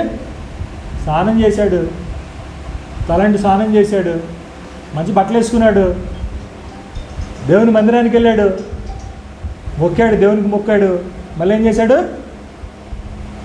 వచ్చి ఒక ముద్ద అన్నం తిన్నాడు. తిని ఏం చేశాడు చూడండి. అతని సేవకులు బిడ్డ జీవంతో ఉండగా ఉపవాసం ఉంది, దాని కొరకు ఏడ్చుకుంది కానీ అది మరణమైనప్పుడు లేచి భోజనం చేసి నీవు ఇలా చేయుట ఏమని దావీదును అడుగురా. అది వీళ్ళకి అర్థం కాల, వీళ్ళకి మైండ్ పోయింది. ఇదేంటి? మనమైతే ఏం చేస్తాం? అసలు స్టోరీ అప్పుడు బిగించేస్తాం, దేవుడి తిడతాం మొదలు పెడతాం. నేను ఈ సరే జరిగిందేదో తప్పేందో చేశాను, కానీ నేనేం చేశాను? వారం రోజులు ఉపవాసం ఉండా, వారం రోజులు పశ్చాత్తాపడ్డా, కానీ నువ్వు నన్ను పట్టించుకోలేదు, నువ్వు నన్ను విడిచిపెట్టావు, నాకే ఎందుకు ఇట్లా చేసావు? ఇది చిన్న తప్పేగా.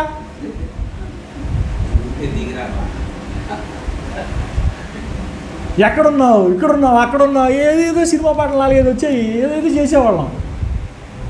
మరి ఇక్కడేంది రివర్స్ ఎట్లా జరిగింది కదా? వీళ్ళకి పక్కనుండేవాడు జుట్టు పీక్కున్నారు, ఇదేంది ఈయన ఎట్లా చేశాడు అని అన్నాడు కదా. చూడండి ఏమంటాడు, నీది ఇలాగూ చేయట ఏమని దావీదుని అడిగారు. వాళ్ళకి మైండ్ పోయింది అసలు. ఇదేంటి నువ్వు ఎట్లా చేసావేంది? నిజం కదా, ఇది నిజంగా లిటరల్గా ఇట్లా చేస్తే అసలు మనకు అర్థం కాదు ఇదేంటి. అప్పుడు అన్నాడు చూడండి దావీదు, ఎన్లైటింగ్ వర్డ్స్ ఏంటో చెబుతున్నాడు చూడండి 22వ వచనంలో. బిడ్డ ప్రాణంతో ఉన్నప్పుడు దేవుడు నాయందు కనికరించి వాణ్ణి బ్రతకనిచ్చునేమో అనుకొని నేను ఉపవాసం ఉండి ఏడ్చుచుంటిని. నాయందు కనికరించి అంటే I gave my best shot. Bat నా చేతిలో ఉన్నప్పుడు, నేను గ్రీజులో ఉన్నప్పుడు నా వంతుగా నేను 6 కొట్టడానికి నేను మ్యాక్సిమం ట్రై చేశా. ఇక అవుట్ అయిన తర్వాత నేనేం చేస్తాను? అంతే కదా. మనిషి స్ట్రెస్ తీసుకునేది కూడా అంతేనండి. మనిషికి జీవితంలో స్ట్రెస్ ఎప్పుడు వస్తుంది? స్ట్రెస్ ఎప్పుడు వస్తుంది? నువ్వు చేయలేని పని నువ్వు దాటిపోయినప్పుడే వచ్చింది. నువ్వు చేయాలనుకున్నది చేయనప్పుడే స్ట్రెస్, చేయాల్సింది చేయనప్పుడే వచ్చేది స్ట్రెస్. అర్థమవుతుందా? అందుకని దావీదు ఏం చేశాడు? చేయాల్సిన టైంలో చేశాడు. ఇంక స్ట్రెస్ ఎందుకు? నీకు అర్థమైందా? హ్యాపీ బెస్ట్ బా. ఇప్పుడు నువ్వు చేయాల్సిన టైంలో, ఇది గుర్తుపెట్టుకోండి, ఇది అసలు గుడ్ ఎగ్జాంపుల్. ఇప్పుడు ఏ రోజు వరకు ఆ రోజు చేయండి. పిల్లలకు కూడా చెప్పేది ఏంటంటే, ఎగ్జామ్స్ ఉన్నాయి, మీరు ఏ రోజు సిలబస్ ఆ రోజు చదువుకోండి. ఏం చేస్తారు? ఈరోజు పాఠం ఈరోజు చదువుకోండి, రేపటి పాఠం రేపు చదివేసుకోండి, ఎల్లుండి పాఠం ఎల్లుండి చదువుకోండి. ఇవన్నీ వదిలిపెట్టి ఎగ్జామ్స్ దగ్గరికి వచ్చిన తర్వాత 4 రోజుల ముందు పుస్తకాలు మొత్తం చేసి ముందేసుకోండి. ఏమవుతుంది? ఏమైంది? ఇన్ని ఉంటాయి, టైం ఏమి ఎంత ఉంటుంది, పుస్తకాలు ఏమి ఇన్ని ఉంటాయి, ఏమైతే అప్పుడు లోడ్ పెరుగుద్ది. ఇన్ని ఉంటాయి, టైం ఏమి ఎంత ఉంటుంది, ఎట కుదిరిద్ది? ఇప్పుడు ఏ రోజు ఆ రోజు చదివేసుకుని కూర్చున్నాం అనుకో, టైం ఎంత ఉంటుంది, సబ్జెక్ట్ ఇంతే ఉంటుంది, చక్కగా రిలాక్స్డ్గా ఉంటుంది. ఏ రోజుకి ఆ రోజు, ఈరోజు ఎంత ఉంది, 24 గంటల టైం ఉంది, పాఠం ఎంత ఉంది, చదివావు, ప్రశాంతంగా కూర్చున్నావు, ఏ రోజుగారు అది చదివేసావు, రిలాక్స్డ్గా ఉంటావు. ఎగ్జామ్ టైం వచ్చింది, కొద్ది మొత్తం జ్ఞాపకం చేసుకుంటావు, ఫ్రీగా రాసి వస్తావు. స్ట్రెస్ ఏముంది నీకు? స్ట్రెస్ ఎప్పుడైంది? చేయాల్సిన పని చేయాల్సిన టైంలో చేయనప్పుడు నీకు స్ట్రెస్ వచ్చింది, లేదా ఓవర్లోడ్ వేసుకున్నప్పుడు స్ట్రెస్ వచ్చింది, అంతే కదా. సో దావీదుకి స్ట్రెస్ ఏముంది? ఇక్కడ చేయాల్సిన పని అంకిత భావంతో చేశాను. ఇది మనం నేర్చుకోవాలి. రేపు చేద్దామన్నారా, ఏమైద్దిగా? పోస్ట్ పోన్కి వెళ్ళారా, ఏమైంది? లోడ్ పడింది. గుర్తుపెట్టుకోండి, పోస్ట్ పోన్కి వెళ్ళిందా, ఈ రోజు పని రేపు వెళ్ళింది అంటే రేపుడిది ఆ రోజుది రెండు కలిపి మీ మీద పడతాయి కాబట్టి మీ మీదకి యాడెడ్ ప్రెషర్ పడుతుంది. దాని ద్వారా మీ భరించలేనటువంటి పరిస్థితి మీకు వచ్చింది. మీకు అర్థమవుతుందా? తర్వాత చూడండి ఏమంటాడు, చూడండి దావీదు. అతడు బిడ్డ ప్రాణంతో ఉన్నప్పుడు దేవుడు నా యందు కనికరించి వాడిని బ్రతికించునేమో అనుకుని నేను ఉపవాసం ఉండి ఏడ్చుకుని ఇప్పుడు చనిపోయిన కనుక నేను ఎందుకు ఉపవాసం ఉండాలి? అది ఇంకేంది? ఇది చనిపోయిన తర్వాత నేను ఎందుకు ఉండాలి ఉపవాసం? వాడిని తిరిగి రప్పించాలి. అది ఇది ఈ ఫిలాసఫీని వంట పట్టించుకోవాలి. ఈ ఫిలాసఫీని వంట పట్టించుకోవాలి. ఏంటి ఫిలాసఫీ ఏంటి? మనం ఫస్ట్లో ఒక మాట చదువుకున్నాం. ఏ మాట? మరణము చూడకుండా బ్రతుకు నరుడెవడు, పాతాళ వశము కాకుండా తను తాను తప్పించుకొనగలిగినటువంటి వాడెవడో కదా. ఇది ఫిలాసఫీ. ఇది ప్రతివాడు కూడా ఏదో ఒక టైంలో చనిపోవాల్సింది. ఇప్పుడు వరకు అట్టా చక్కగా మన మధ్య 2000 సంవత్సరాలు బతికినాడు, లేదంటే 1000 సంవత్సరాలు బతికినాడు ఎవడు లేడుగా కదా. ప్రతివాడు కూడా పోవాల్సింది. ఎవడు కూడా శాశ్వతంగా బతికేవాడు, శాశ్వతంగా ఇక్కడ నివాసం ఉండేటువంటి వాడు ఎవడో లేడు. ఎవడు ఎట్టొచ్చాడు అట్ట పోవాల్సింది. దీన్నే చక్కగా ప్రసంగి ఏమన్నాడు, రకరకాలుగా చెప్పాడు. మనం దిగంబరులుగా వచ్చాం, దిగంబరులుగా పోతామన్నాడు. మట్టికి పోవాల్సిందే. ఇట్లా రకరకాలుగా దీన్ని చెప్పుకొచ్చారు. చెప్పి ఏమన్నారు, ఒక ఫిలాసఫీ క్లియర్గా చెప్పుకొచ్చారు. ఏం చెప్పుకొచ్చారు? చనిపోయినటువంటి వాడిని మనం తిరిగి తేలేము అనేటువంటి విషయాన్ని స్పష్టం చేశారు. అంతేకాకుండా ఇంకొక మాట అన్నాడు, మళ్ళీ చూద్దాం చూడండి ఆ మాట 23 సగభాగం నుంచి. వారిని తిరిగి రప్పించగలనా? See the beauty of that word. నేను వాని యొద్దకు పోవుదును కానీ వాడు నా యొద్దకు మరలా రాడని వారితో చెప్పాను. ఈ మాటను గుర్తుపెట్టుకోండి. ఏమన్నాడండి? మనము వాని యొద్దకు పోతాం కానీ వాడు మన యొద్దకి రాడు అని అన్నాడు. కాబట్టి మనకి వాక్యం ద్వారా కలుగుతున్నటువంటి గొప్ప నిరీక్షణ ఏంటి? ఇక్కడ మనం వాళ్ళని చూస్తాం అంతే. వాళ్ళు మన దగ్గరికి వస్తారు అనేది బూటకం, కానీ మనం వాళ్ళ దగ్గరికి వెళ్తాం అనేది వాస్తవం కదా. That is the reality. మనం వాళ్ళ దగ్గరికి వెళ్తాం అనేది రియాలిటీ, వాళ్ళు మన దగ్గరికి వస్తారనేది బూటకం. సో హార్డ్ ట్రూత్ ఏంటి? మనం ఇక్కడ నుంచి వెళ్ళిపోతాము, మనం ఇక్కడ నుంచి వదిలిపెట్టి ఈ లోకాన్ని వదిలిపెట్టి వెళ్ళాలి అనేటువంటిది it is an hard reality. ఇది ఈ ఫిలాసఫీని దావీదు వండబట్టించుకున్నాడు. కాబట్టి ఏం చేశాడు? శక్తి వంచన లేకుండా తన ప్రయత్నంలో సఫలీకృతయ్యాడు. తన ప్రయత్నాన్ని సఫలీకృతం చేశాడు. ఇది మనం నేర్చుకోగలగాలి. అది మీరు ఎగ్జామ్స్ కావచ్చు, లేకపోతే మీ ప్రయత్నం కావచ్చు, అది ఎట్లాంటి ప్రయత్నం అయినా కానివ్వండి, మీరు శక్తి వంచన లేకుండా చేయండి. అది మీ తల్లిదండ్రులకు చేసే సేవ కావచ్చు, మీరు చేసేటువంటి ఎట్లాంటి ప్రయత్నం అయినా సరే కావచ్చు. ఎట్లా చేయాలి? మీరు శక్తి వంచన లేకుండా చేయండి. అదేవిధంగా నేను చెప్పిన మాట చేయండి. తర్వాత ఇక్కడ చనిపోయినటువంటి వాళ్ళ విషయంలోకి వచ్చిన తర్వాత వాళ్ళ యొక్క ఎడబాటు లోటు అనేటువంటిది పొడచలేంది. ఏంటంటే వాళ్ళ యొక్క ఎడబాటు లోటు అనేది పొడచలేదు. కానీ ఒకటి గుర్తుపెట్టుకోండి, వాళ్ళనైతే తిరిగి రప్పించలేము. కానీ ఏదో ఒకరోజు మనమే వాళ్ళ దగ్గరికి వెళ్తాము, గుర్తుపెట్టుకోండి. ఈ మాట ఇక్కడ ఒక చోట లేదండి. ఇంకో మాట చెబుతున్నా, ఈ మాట ఇక్కడ ఒక చోట లేదు, ఇంకొక మాట కూడా కనపడుతుంది. ఎవరైనా గెస్ చేయగలరా ఎక్కడ కనపడింది ఈ మాట?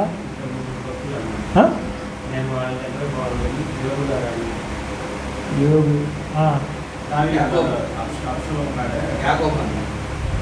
యాకో అంటే ముందు ఫస్ట్ ఎవరు అంటారు అనేది యాకోబు అంటాడు, యోగు గారు కూడా అంటారు.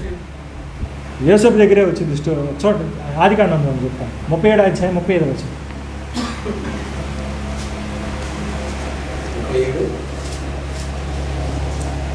35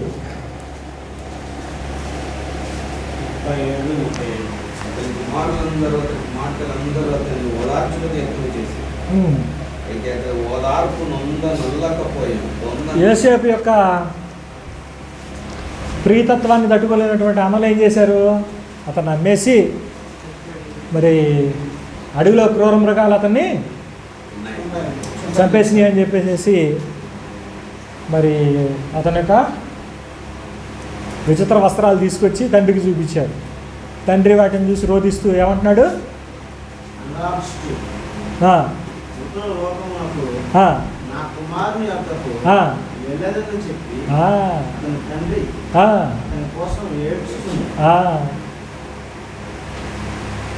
నేను పోతాను ఆడికి అంటున్నాడు ఆయన. మృతుల లోకానికి నేను వెళ్తాను అని అన్నాడు. సో మనకున్న ఏకైక ఛాన్స్ ఏంటి? అక్కడికి వెళ్తామే. అక్కడ నుంచి అతను పిలిపించుకోవటం ఏమి లేదు అక్కడ. మీకు అర్థమవుతుందా? యోబు చెప్పినా, దావీదు చెప్పినా, యాకోబు చెప్పినా, ఇంకెవరు చెప్పినా కానీ ఏంటి ఛాన్స్ ఏంటి? ఆవిడ బాటమే. ఆడికెళ్ళి మనం చూడటమే. అర్థమవుతుందా? ఆడ కలుసుకోవటమే. ఇది గుర్తుపెట్టుకోండి. అర్థమైందా? ఈ హార్డ్ ట్రూత్, ఈ ఏమంటారు చేదు నిజం అనండి, ఈ కటిక నిజం అనండి, లేకపోతే పచ్చి నిజం అనండి, ఇది ఎప్పుడైతే తెలుసుకుంటామో, రెండవది మీ బాధ్యతని మీరు శక్తి వంచన లేకుండా మీరు ఎప్పుడైతే నిర్వర్తిస్తారో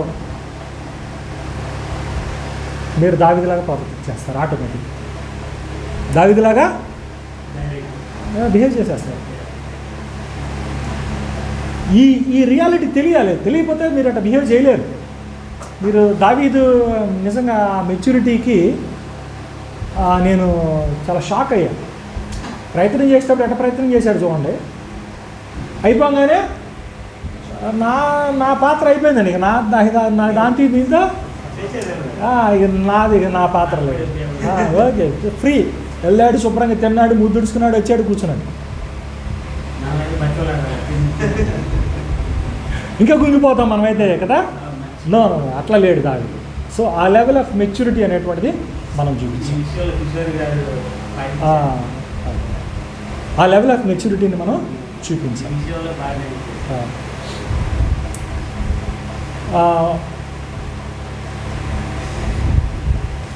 దీన్ని కీర్తనకారుడు పలు సందర్భాల్లో ఈ సిచ్యువేషన్ని కొనియాడతాడు. కీర్తనలోనే మనకి కొన్ని సందర్భాల్లో కనపడుతుంది అన్నమాట. అయితే ఇది మనం చాలా డీటెయిల్గా మాట్లాడుకుంటూ ఉన్నాం కాబట్టి క్లోజ్ చేద్దాం. 2 కొరింథీ 4వ అధ్యాయం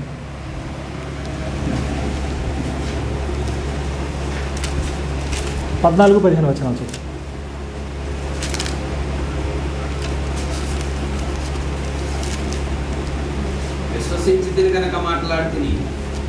విశ్వసించింది కనుక మాట్లాడితిని అని రాయబడిన ప్రకారం విశ్వాసముతో కూడిన ఆత్మ గలవారమై ప్రభువైన యేసును లేపిన వాడు యేసుతో మమ్మల్ని కూడా లేపి మీతో కూడా తన ఎదుట నిలవబెట్టునని ఏదికి దేవుని విశ్వసించుచున్నాము గనుక మాట్లాడచ్చు. అది అంటే ఇది వాస్తవానికి ఏంటంటే ఎవరైతే పాతాళంలో అట్లా ఉన్నారో ఆ పాతాళంలో ఉన్నటువంటి వాళ్ళు someday they will be brought out. ఆ పాతాళం అనేటువంటి ప్రాంతంలో నుండి బయటికి తీసుకురాబడతారు అనేటువంటిది అక్కడ ఉన్నటువంటి నిరీక్షణ. అంటే ఆ పాతాళంలో నుండి కూడా వాళ్ళు ఎక్కడికి రావాలి? దేవుని సన్నిధానంలోనికి వాళ్ళు తీసుకురాబడాలి అనేటువంటిది నిరీక్షణ. అంటే పాతాళం అనేటువంటిది మనం వెళ్ళి పాతాళంలో కలుసుకోవటం అనేటువంటిది కాదు అసలు అల్టిమేట్ గోల్. వాళ్ళు ఎక్కడికి రావాలి? దేవుని సన్నిధానానికి తీసుకురాబడాలి అనేటువంటిది ultimate goal of resurrection life. మీకు అర్థమవుతుందా? మనుషులు చనిపోయిన తర్వాత పాతాళంలోకి వెళ్ళిపోయి ఉండాలి, లేకపోతే నెమ్మది పొందాలి అనేది గోల్ కాదు. గోల్ ఏంటి? ప్రజెన్స్ ఆఫ్ గాడ్, దేవుని సన్నిధానంలో తీసుకురాబడాలి. ఏదండి? ప్రభులోకి రాని వాళ్ళు ఆ మృతులు వాళ్ళ పాతాలలో ఉన్నారని అడుగుతారు. కొన్ని సందర్భాలు అట్లా ప్రభువులో లేని వాళ్ళు అంటే అట్లా కదండి. అక్కడ ఏమైందంటే మనకి 70 అంటే జనరల్గా క్రీస్తు ప్రభు వరకు కూడా మనకు పాయింట్ ఏంటంటే పాతాళం అనేటువంటి ప్రాంతం ఏదైతే ఉందో అది ఇస్ అ ప్లేస్ ఆఫ్ నీతిమంతులు కానీ అనీతిమంతులు కానీ, అది ఎవరైనా కానివ్వండి, చనిపోయినటువంటి వాళ్ళ యొక్క రెస్టింగ్ ప్లేస్ అంతే.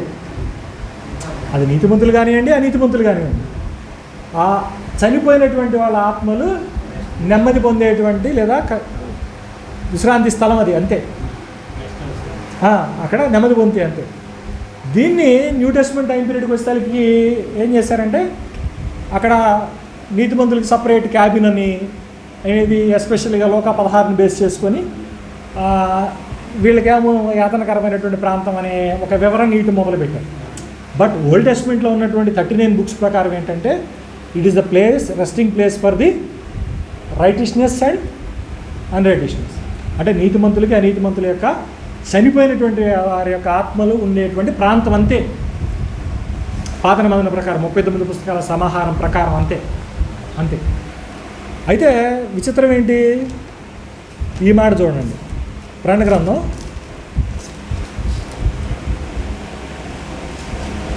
20వ అధ్యాయం 14వ వచనం.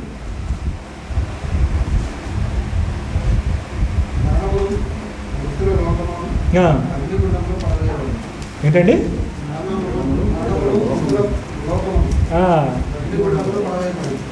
అదేంటి?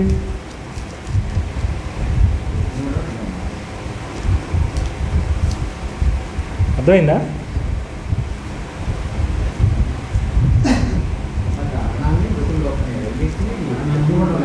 మరణం ఏంటి?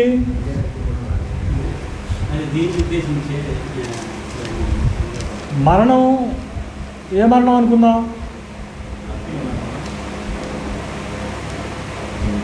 అసలు ఫిజికల్ మరణం అనేది ప్రాబ్లమే కాదు అసలు. ఫస్ట్ నుంచి కూడా ఫిజికల్ డెత్ అనేటువంటి it's not a problem at all. అది న్యాచురల్ బయాలజికల్ ప్రాసెస్, అది అంతే. ఈవెన్ దేవుని యొక్క డిజైన్లో మనిషి పర్మనెంట్గా ఈ లోకంలో ఇట్లా ఉండాలి అనేటువంటిది కూడా డిజైన్లా కనపడదు అసలు. ఎందుకంటే మీరు ఆదికాండం చూడండి ఒకసారి.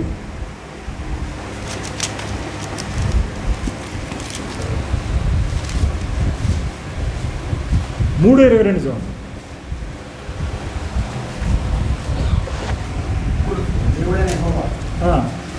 మంచి చెడ్డలను ఎరుగునట్లు ఆదాము మనలో ఒకరి వంటి వాడాయి కాబట్టి అతడు ఒకవేళ తన చెయ్యి చాచి జీవవృక్ష ఫలమును కూడా తీసుకొని దేన్ని నిరంతరము జీవించునేమోనని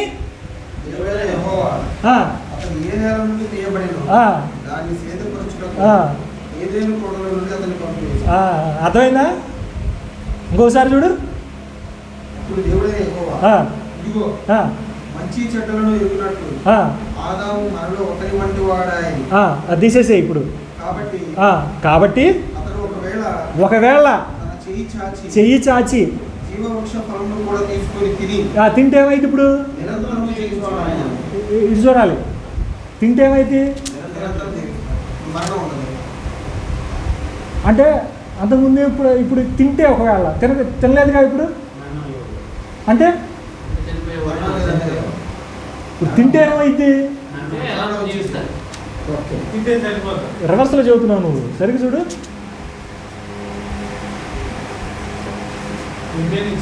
ఆయనకు డౌట్ వచ్చింది. ఆయనకు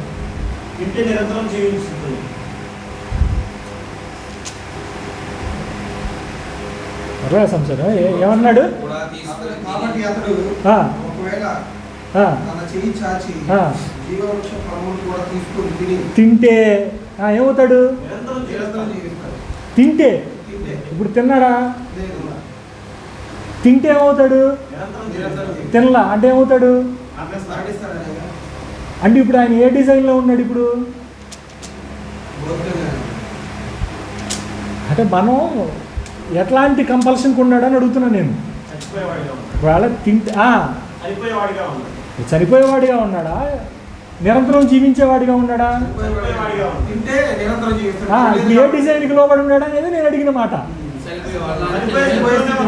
దేనికి లోబడి ఉన్నాడు అతను? దేనికి కంపల్షన్? సాధువులై ఉన్నాడు. అంతే, అది నేను దట్స్ వాట్ ఐ సెడ్. అర్థం కదా? అసలు డిజైన్లో అప్పటి వరకు కూడా దేనికి అతను ఫ్లెక్సిబుల్గా ఉన్నాడు అని డెత్కే ఉన్నాడు, ఫిజికల్ డెత్కే ఉన్నాడు. సావుకే నిర్ణయించబడ్డాడు. అక్కడ పాయింట్ కూడా ఏంటంటే మనం జాగ్రత్తగా ఆలోచిస్తే Bible is more concerned about the spiritual death. ఆ స్పిరిచువల్ డెత్ కూడా ఏంటి? ఫెలోషిప్ విత్ ద గాడ్, దేవునితో సహవాసం అనేటువంటిదే మోస్ట్ ఇంపార్టెంట్ అక్కడ. సహాయం చేస్తే బతుకుతాం. దాన్నే బ్రతుకన్నాడు అంతే. అక్కడ పాయింట్ ఏంటి? సహవాసం అనేటువంటిది మోస్ట్ ఇంపార్టెంట్ అక్కడ.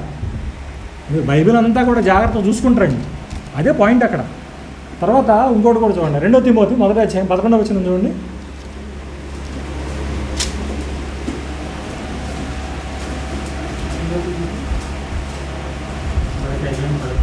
ఆ సువార్త విషయంలో నేను ప్రకటించువాడుగాను హ్మ్.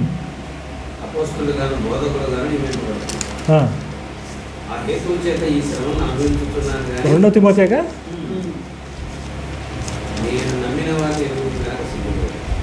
10వ వచనం చూడు. అంటే మనకి కొదేసి రాశాడు, 2 కలిపి రాశాడు. 10వ వచనం మధ్యలో నుంచి చూడు. ఆ యేసుక్రీస్తు అని దగ్గర నుంచి చూడు.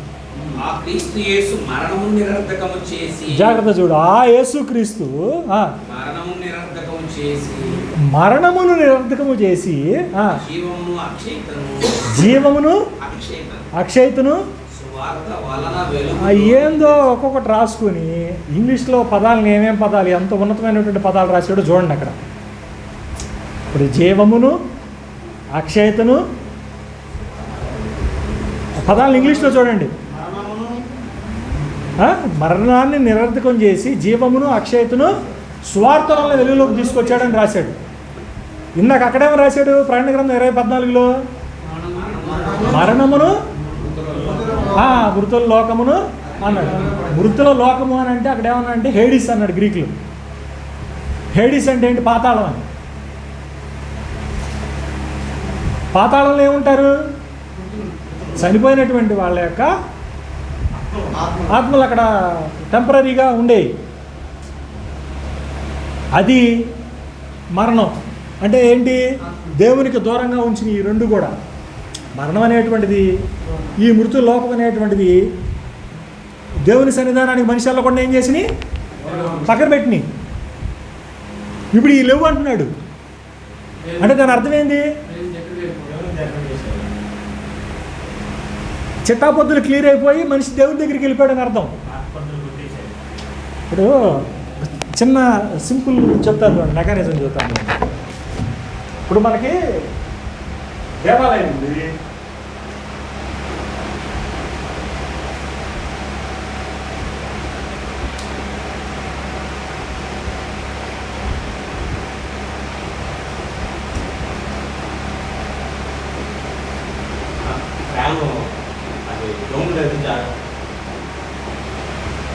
ఫ్యాన్ జాగ్రత్త. ఇదేమో అతి పరిశుద్ధ స్థలం అన్నాము, ఇదేమో పరిశుద్ధ స్థలం అన్నాము. ఇదేంటి?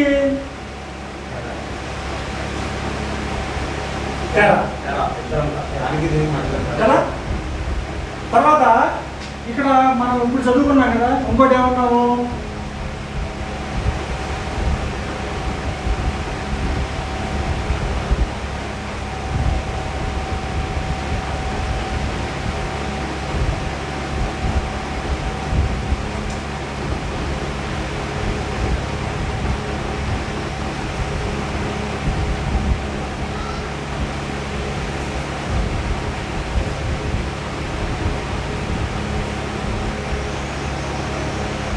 హేడిస్ ఏమో గ్రీక్ పదం, హేడిస్ అనేదేమో గ్రీక్ పదం, షియోల్ అనేటువంటిది హీబ్రూ పదం.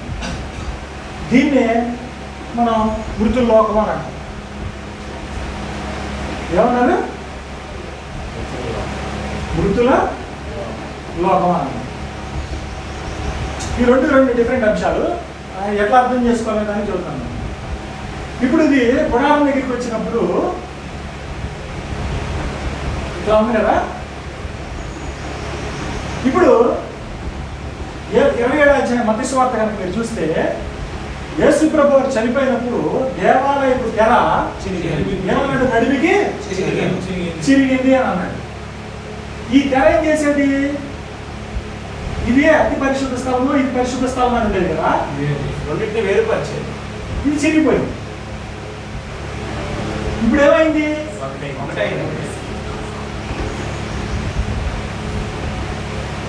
ఇది ఏది అతి పరిశుద్ధ స్థలం, ఏది పరిశుద్ధ స్థలం? ఇప్పుడు తెర చిరిగిపోతే వేరియేషన్ అనేది పోయింది అని చెప్పడం మాట, తెర చిరిగిపోయింది అని అంటే.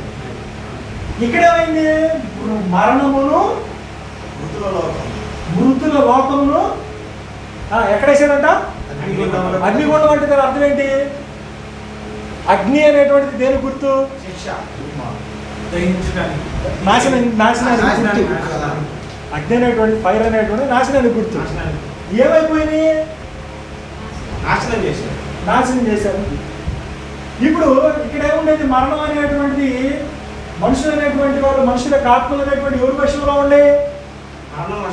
మరణం ఇక్కడ దీని వశంలో ఉండిపోయినాయి.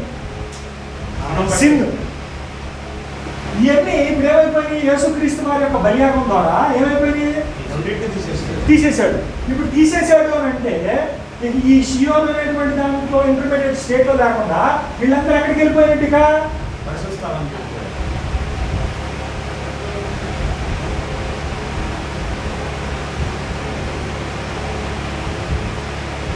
ఎక్కడికి వెళ్ళిపోతారు? దేవుని సన్నిధికి వెళ్ళిపోతారు అన్నమాట. సో ఇది చెప్పే పద్ధతి మాట. అది ఇవి లేవు అని అంటే వీళ్ళు ఏమైపోయారని? ఈ ప్లేస్లో నుంచి వాళ్ళు వెళ్ళాల్సిన ప్లేస్కి వెళ్ళిపోయారండి. మనిషి గోల్ ఎక్కడికి వెళ్ళాలని? పరిశుద్ధంలోకి వెళ్ళిపోవాలి అని. సో చెప్పే పద్ధతి మాట అది. అందుకే 2 తిమోతి 1:10 జరిగింది మనం. అందుకే ఏం చేశారంట? ఆ యేసుక్రీస్తు మరణాన్ని నిరర్థకం చేసి, అంటే మరణ భయం లేకుండా చేసేసాడు. ఇక మరణ భయాన్ని తీసేసాడు, నిరర్థకం చేసి పడేసాడు. అందుకే కదా 1 కొరింథీ 15వ అధ్యాయంలో కూడా ఏమంటాడు? మరణమా నీ ముళ్ళు ఎక్కడ ఏమంటాడు చూడండి. మరణమును నిరర్థకం చేసి జీవమును అక్షయతను. జీవం అన్నప్పుడు ఏమన్నాడు?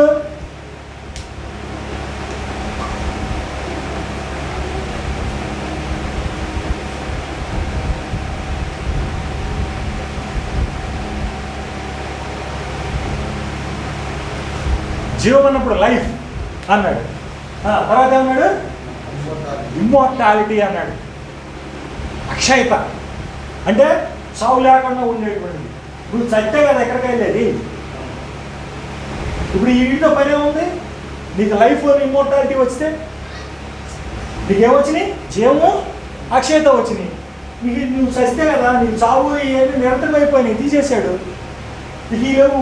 ఆల్రెడీ నీకేమొచ్చింది? సువార్త వలన, ఆయన బలియాగం ద్వారా. వీటితో పని ఏముందంటే అర్థమైందా? అందుకని ఈ ప్యాకేజ్ నిరంతరం అయిపోగా ఈ ప్యాకేజ్ వచ్చేసింది. సో ఈ ప్యాకేజ్తో ఎక్కడికి వెళ్ళిపోతా? సో మనకి గాస్పల్లో యేసుక్రీస్తు వారి ద్వారా మనకి ప్రాప్తిచ్చే ఏంటి, మన స్టేటస్, స్థితిగతులు ఏంటి, ఇవన్నీ కూడా మనకు తెలియాలి. అదవుతుందా?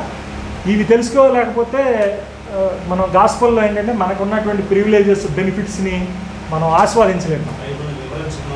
అంటే బెనిఫిట్స్ మనం పొందలేము. ఇప్పుడు రాజ్యాంగం తెలియలేదు అనుకోండి, మీ హక్కులు ఏంటో భారతదేశ పౌరుడిగా నీకు తెలియదు. అటువంటిప్పుడు రెండు ఉపయోగం ఏమన్నా? నీకు రక్షణ ఎక్కడి నుంచి వచ్చింది? ఇప్పుడు దేశ పౌరుడిగా నీకు రక్షణ కానీ నీకు రావాల్సినటువంటి ఏముంది? నీకు ప్రొటెక్షన్ ఎక్కడి నుంచి వస్తుంది? రైట్స్ లేకపోతే ఏముంది? So that is a way of telling. అర్థమైందా? అది. సో అందుకని మనం తెలుసుకోవాల్సింది ఏంటి అని అంటే ఇప్పుడు ఓవరాల్గా ఏదో ఒకరోజు మనం ఎక్కడికి వెళ్దాం, వాళ్ళ దగ్గరికే వెళ్తాం, వాళ్ళనే కలుసుకుంటాం. కాబట్టి మనకి వీ హ్యావ్ ఎ హోప్. క్రీస్తు వారి ద్వారా మనకు ఉన్నటువంటి హోప్ ఏంటంటే దేవుని సన్నిధానానికి మనం వెళ్తాం. ఆ సన్నిధానంలో మనం ఆల్రెడీ మనకన్నా ముందెళ్ళినటువంటి వాళ్ళని మనం చూస్తాము, కలుసుకుంటాము అనేటువంటిది మనకున్నటువంటి గొప్ప నిరీక్షణ. అయితే మనకి సాంప్రదాయవాదులకి ఒక తేడా ఉంది. ఏంటి చెప్పండి? వాళ్ళ నిరీక్షణ లేదు, మనకు లేదు. కాదు. వీళ్ళ లెక్కలు ఏంటంటే చచ్చిపోయిన వాళ్ళందరూ ఇక్కడ ఉండాలి, మన లెక్కలో చచ్చిపోయిన వాళ్ళందరూ ఆడ ఉండాలి.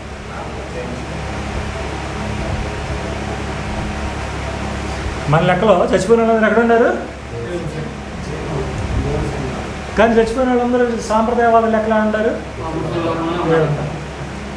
కానీ సాంప్రదాయవాదులు చచ్చిపోయినప్పుడు ఏం చెప్తారు తెలుసా? అందరూ ఎడగలేరని చెబుతారు.